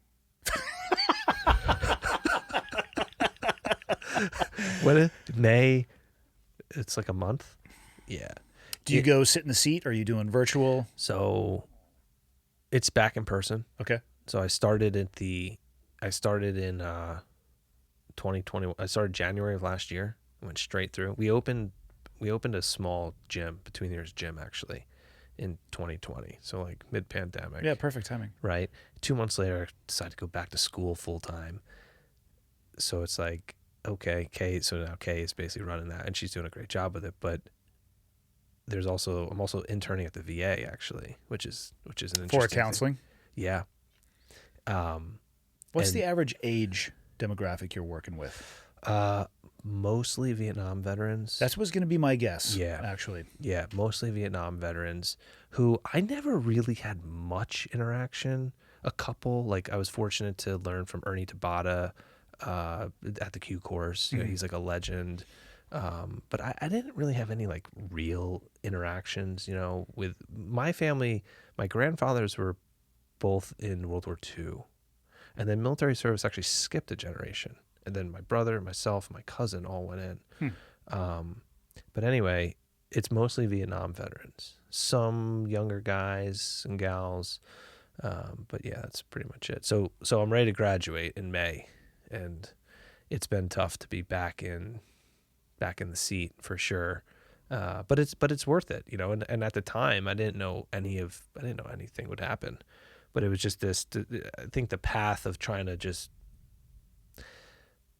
provide a different angle and a different experience to try to help people, myself included, you know, and kind of from the veteran standpoint too. Like, there's not a lot. I don't think there's a lot of veteran therapists.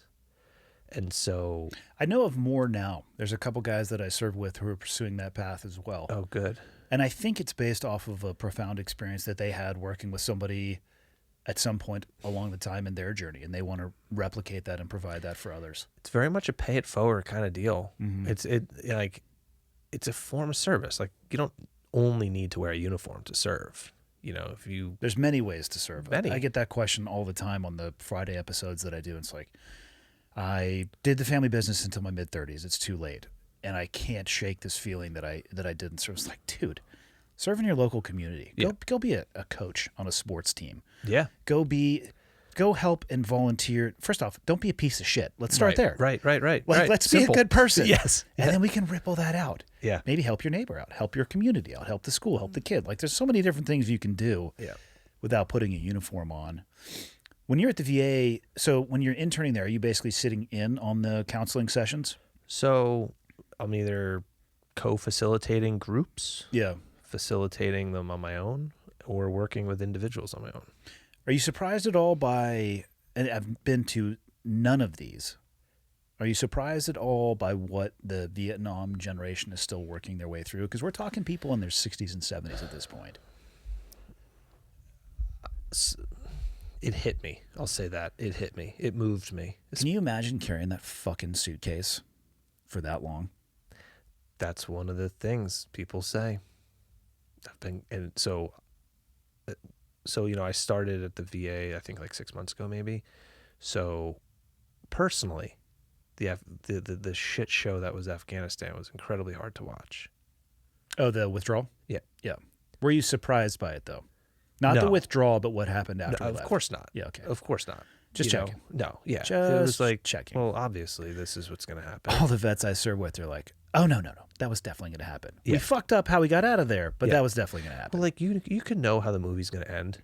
Yeah. And still be like, fuck, that was an intense movie. Yeah. So, yeah, there's obviously a lot of stuff that's stirring up and whatnot. And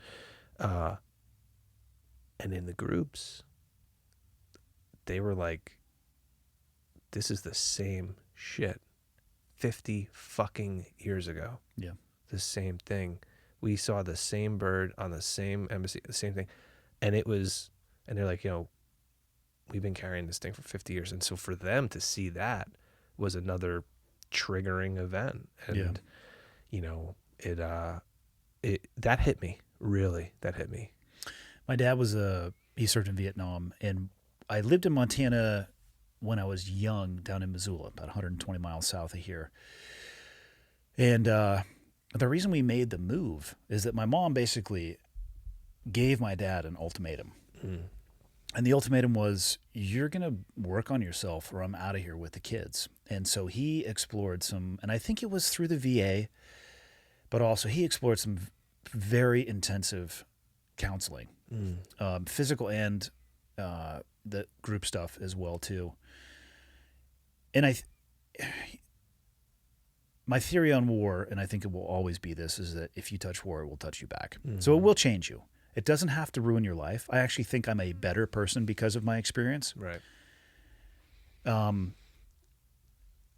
my dad worked on, through, or dealt with, or reshaped, reframed. I don't know what term he would necessarily use, but he put the work in. And in doing so, though, he was also a teacher. He was a PE teacher, and he would. I remember he was told this story often, and I believe it was up here in Montana. He would ask the kids, like, how many of your dads served in Vietnam? And a good percentage of the classroom would raise their hand. And he would take a little bit deeper, like, what percentage of the kids, or what percentage of your dads, or how many of your dad kind of lives off by himself and has detached and, is essentially out in the fucking mountains, set tripwires. A lot more hands went up than you would ever want to. And, I just can't imagine carrying that burden for that long. Yeah. Yeah. And I think when you look at like the power of meaning and belonging, and when there's a fracture to that, you try to hold on to the past. Yeah. Because at least you feel like you're part of that still. And it is a way to imprison yourself, and and that's the thing, like, how do you liberate yourself from that oppression? I don't have an answer to that. I don't think you could do it on your own. I think that's like at least in what I think, the same thing, because the same thing that gave that belonging and that sense of like, okay, I'll give my life for this. It wasn't just about you. And that's the thing with service as well. Like, contribute to something bigger than you. Done, period. If that means a uniform or a T-ball league or your street or whatever, like, that's all serving is. And healing is very, I think, similar, where coming together, this ongoing process of working on yourself and the environment which you're in, and that there's a synergy there. And so to do it on your own or to feel like you're isolated, so many people, and that's where the pandemic was so hard for a lot of people. Yeah. And still is with that isolation. The belonging component, there's been a fracture at the belonging stage. We don't do well with that as humans. Like, that's just encoded into us. And I think some people can do okay with it, but I don't think anybody thrives. Maybe some outliers do. Yeah. Maybe the extremely introverted, like antisocial people, maybe. Yeah. But I don't know. They'd probably be better off chilling the fuck out of it. So after you graduate, I mean, is it, you think moving forward, your next calling is going to be clinically serving people through facilitating counseling? Yeah. Yeah. I think, you're going to focus on vets, open it up. I mean, what's your thoughts moving forward? So my goal is to get my LCSW, which is like my clinical license, which basically means like I can have my own private practice. Mm-hmm. It's like thousands of hours before you can get to that point, right? Yeah. Yeah. So, but I also want to serve veterans. And so I'm fortunate to be at the VA now. Mm-hmm. Hopefully that looks like, continuing. And I know the VA, and I'm not leaving a 5-star review for my own personal experience through the organization. But I also believe in being part of the solution, not just highlighting problems. And so, if I'm fortunate enough to be able to, do work there, the VA hospital is 10 minutes from my house. It's my local community. Like, it's a good thing. And then all the while, also working on continuing to use fitness and movement for people who want to help themselves and access different parts of their own journey. And, we'll see. I'd love to continue to dabble or learn more about the psychedelic stuff and where this holistic approach to getting connected with yourself, this integrative fitness and body, mind, and kind of soul situation, how that can play a role, not the role, but a role. How does in academia people. feel about that? Which part? You're almost done with your master's. Are they accepting of psychedelics being a slice of the pie? Are they very dogmatic in their approach when it comes to mental health, counseling, stuff like that? We don't talk about it directly. It's not part of the curriculum yet. Mm-hmm. But so I go to NYU, and they have a whole study. Like, their NYU facilitates like psilocybin treatments. So it's not a matter of if, but when this becomes ingrained in part of the thing. Now, what does that mean for? There's so much stuff that's going to have to shake out too. Like for example, I would not feel comfortable administering somebody one of these compounds. That is way beyond my. Yeah, I want no part of that. No, and that's not, and I'm not. If I'm being honest with myself, that's not where I belong. The people who are all about that and know the legitimate history of it all and are true experts on it. So I think that's some of within the field of mental health, mm-hmm. what they're still trying to figure out too. Like, okay, hey, these things are showing in, random controlled clinical trials, like super effective. Like, they're going to get approved, all of this. How do we sort of divvy up who administers, who doesn't, what's it like? There's a staffing shortage too, and so to get people trained up on working with these things is a problem that needs to be solved. Otherwise, like I said, you got Bob in Portland in his garage with people on piss-soaked mattresses. Yeah, I don't know why they're piss-soaked, but that's how I feel they would be. Well, he took the diaper off. Of course, yes, the diaper's off. No, I think you're really well positioned to be the runway for people for the before, and then the landing for people after, so they can continue. And if they want to go that route, because I don't think anything is for everybody. No, I hate broad, all-inclusive terms like that. Always and never. Yeah, I agree. And I think that they can provide a lot of benefit for a lot of people, but they're absolutely not for everyone. Yeah.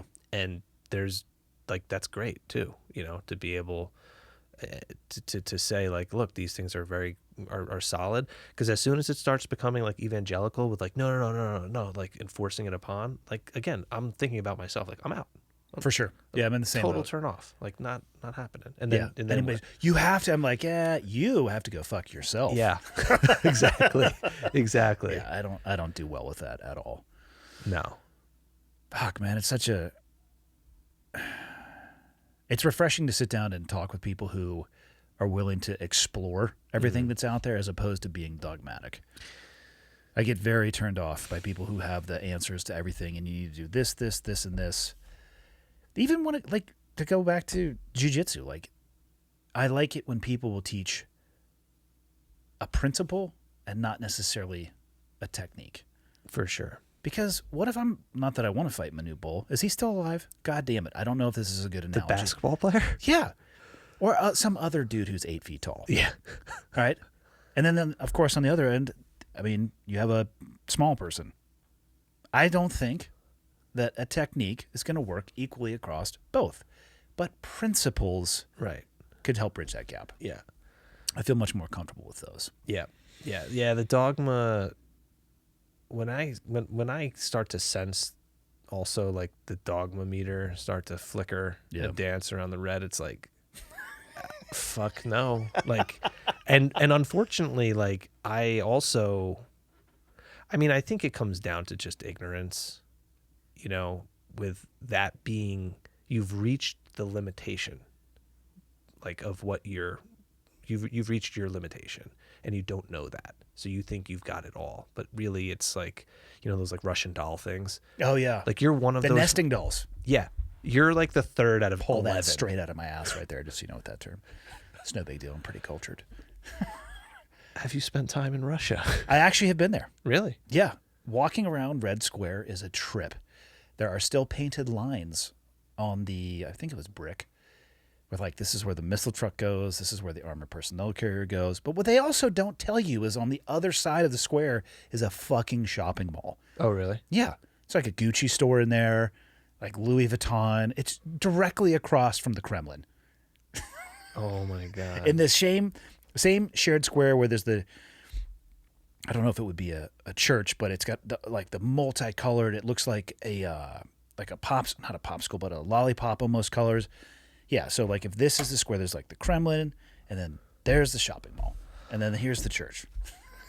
And people talk shit about capitalism, but it's like, hey, you know, pan 90 degrees right with your camera, and people just be like, you got me. Yeah, finding some cracks in that foundation. I actually went there. Funny, tying this back to Reebok, I went there for them. They were looking at opening up or integrating with their market there, so I went there for like 10 days on super short notice and had some time off. So I just totally walked around. Did you have Moscow. any hesitations traveling over there or any like, you know, nothing? No. It was just like, I'm going to Russia. Anybody wants to roll me up, but like, listen, put the pliers away. I'm going to tell you all the secrets that I know. The nuclear launch code is 1, 2, 3, 4. I like, what do you want to fucking know? Like, I don't know any secrets, dude. I know. Not really. I mean, no, I not at all. Yeah. Yeah, but I also wasn't doing anything like suspect. Right. Like walking around the fucking Kremlin with a 500x telephoto lens trying to get pictures of people. I was just like walking, and then I walked through the reason I know that mall is over there is I was fascinated by the storefronts that are clearly not shown in any of the media. Right. And I wanted to see what was in there. Right. Yeah. Oh my God, that's funny. Yeah. When are you guys going to get out of the gym business? Maybe sooner than you know. I enjoyed owning the gym that I did for a little bit, but it's rough wanting more for people than they want for themselves. Yeah. I go back and forth with that because I think you have to have the balance between giving people autonomy for true change, you know, and being like, hey, you need to learn how to do this for you. But also using your experience, Yeah. expertise, So they don't- knowledge, etc. Hurt or break themselves. Yeah. Yeah. And I think that is one of the challenges that's the challenge with any methodology that you don't own. You know, so for example, for CrossFit, people come in maybe wanting to be the next games athlete. Yeah.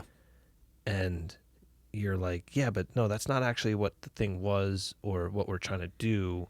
It's supposed to be an hour a day. And if you only dedicate an hour a day to it, let me just tell you, you're never going to go to the CrossFit Games. No. But your life could be fantastic from Yes. a physical perspective. Yeah. And also you would net yourself 23 hours to do something else. It was a double-edged sword working around the games athletes, because fucking hell, they are inspirational in their ability for capacity and output. Yeah.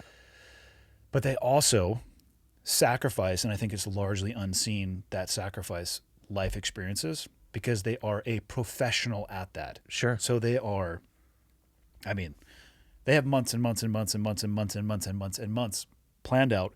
Yeah. And nowhere in that is generally like, hey, let's go to a kegger and get fucked up. Not that I'm advocating that everybody should do that, but that's a life experience that maybe would allow for shitty life decisions, which I don't want people to make, but it might be good for context in the overall Right. lap around a life that we get. Yeah. And yeah, it's I think that was the biggest thing, that the games being on TV and elevating to that level, or the stature that it was at, is that it confused people about what CrossFit actually was. And I'm Yeah. sure you and Kay feel this as gym owners. Well, I don't want to be a games athlete. I don't want to do that. It's like, that's not actually what it is.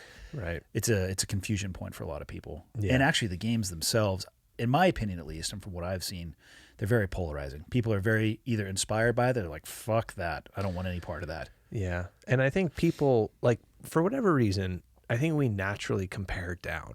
Like, I don't know if I've ever met someone, and I haven't met a lot of people, like, whatever, but very few people are, like, comparing themselves up. You know, like, oh, hey, yeah, no, I can definitely, like, a lot of people, for whatever reason, if there's a pedestal, they're going to put themselves not on top of the pedestal.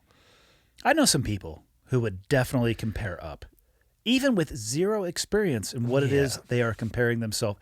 They'd be like, oh, you do that? Oh, I'll definitely fuck you up at that. It's like, Yeah. you've never done fill in the blank ever. Doesn't matter. I don't know if you know this. I'm pretty much a game time player. I'm known as an athlete. Like, okay. Good for you. Yeah. Have you ever heard of the term hubris? Yeah. Hey, you're an asshole. Normal people, I would say. Let's be honest, though. How fun is it to entice those people to try said activity for the first time? Weighted muscle ups with a How hard medicine could ball between your Fran legs? really be? I could do that shit in less than 5 minutes. I have a stopwatch and a Yeah. barbell over here and a pull-up bar. Let us begin. It is amazing how much you can fuck someone up with that.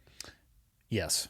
For many years, if I'm being totally honest, I would let it go far too far. I would not govern that behavior, knowing that they were probably going to fuck themselves up. Yeah. In my later, still less mature years, I would at least stop them. Yeah, you should keep doing it. Yeah, yeah. Like, hey, man, what I would do is I would try to talk to them during and get them to talk back to me. Right. That was the way that I would introduce a little bit of a break. Hey, what are you doing over there? Just, you know what I mean? Yeah. Suppose, like, if you don't stop now, you're going to die. Right. So, I had a football player one time come in, and we started the workout with like a minute on the Echo bike. I was like, listen, I know it's just a minute. This thing is going to snatch up your soul. Your soul. Yeah. Your lungs are literally going to deflate and not reinflate. Like so just take it easy. He's like, it's a fucking minute, right? He's a big football player. I'm like, yeah, just a minute. But I'm telling you, this is going to be the longest minute of your life. No, all right, I got it. Like a Out of fucking the gate. C-130 taking Yeah. off. A 40-second. Goes off to the side, Yeah. sits down, never saw him again. And I'm like, and that's one of the things I think that's to the point about not wanting, like, there's only so much that you can do with somebody. Yeah. And where it's like, look, man, you're missing out on something because your ego got in the way, or because maybe you're like pissed off that you've got 30 extra pounds and you don't look like what you looked like, back in the day, but that's all right. We're here now. Let's be honest with that and then orient towards a more helpful direction. And it's going to take time, but it's going to be rewarding and all of this and all of that. Or you can just be an asshole and tell me I don't know what I'm doing and tell me to go fuck off. And In which case, I'll see sit you there there. and go, you should go harder. break it. Oh, God. Yeah. Whoever, I think it was the assault bike first, but I'm sure that wasn't the first version. Bill and Katie just made it more bomb-proof with the Oh, Echo yeah. Bike. But the original founder of that bike should get punched right in the face. Right in the old mouth hole. Yeah. You could probably make that, a couple calls and you could make that happen. I feel like they're dead. I feel like that device has been around since like early gyms. Like the original. The Schwinn. Yeah. I mean, I don't know. I feel like I've seen pictures or versions of that from like black and white days. Yeah. Some evil motherfucker was like, Yeah. I I wonder know how what that you- came about. some asshole with too much time on his hands who hated himself is how that came about. A little self-loathing to Yeah, it's help. like, how can I possibly hurt myself even more under the guise of making myself better? And then Yeah. share with all my friends and eventually the world. And that's that asshole. Yeah. Dude, we've been out for almost 3 hours. Are you serious? Yeah, dead serious. What? Where can people find you? And so, describe Behind the Ears. Give me the elevator pitch, and then let me know where people can find you if they Yeah. want to know more. So Between the Ears is an approach to learning more about yourself, improving yourself through physical, mental, and emotional fitness.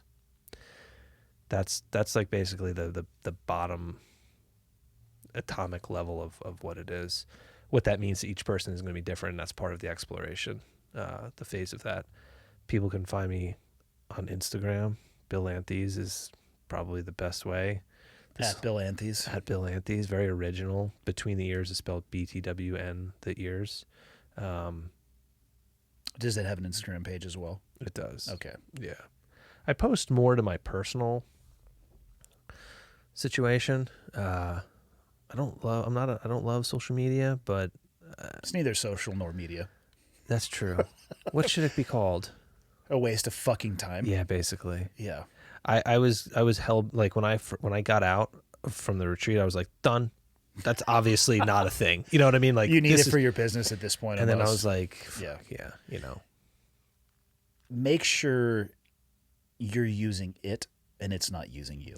Yeah. There's a way that you can control it. Yeah. You know, again, I'm not dogmatic about much. Some people cannot control alcohol usage. Right. Some people have no interest whatsoever. Wherever you fall on that spectrum, I would just recommend, hey, if you ever find yourself in a place where you can't control something that's controlling you, address that and try to Right. reverse it. And if you can control it and it doesn't negatively influence your life, I got nothing to say about it. Yeah, for sure. And if it is negatively influencing your life and you're a fucking asshole because of it, just accept accountability and responsibility for that. And then also change your fucking behavior. Yeah. So Yeah. I don't know how I got on that, but I like it. Closing Thoughts by Bill Anthes. Thanks for having me on. Yeah, man. Appreciate the Well, it took us like 6 months to figure it out. oh my God, I know. Right? Well, it was a good time. It all worked out well. Yeah. You know, but yeah, I mean, I think that closing thoughts, you know, being honest with ourselves and connecting with others as we kind of navigate through this thing, you know, there's hope, I think, in that. And for a lot of folks who are struggling to see some hope, I hope that this, you know, can help. Yeah, I agree. Well, thank you for sharing your experience, man. Yeah. I know sharing personal experiences is not always the easiest, No. especially with a camera over your shoulder and a microphone in front of your face. Right. So it's impactful, though, for sure. Thanks, man. Cool. Yeah, All right. appreciate it.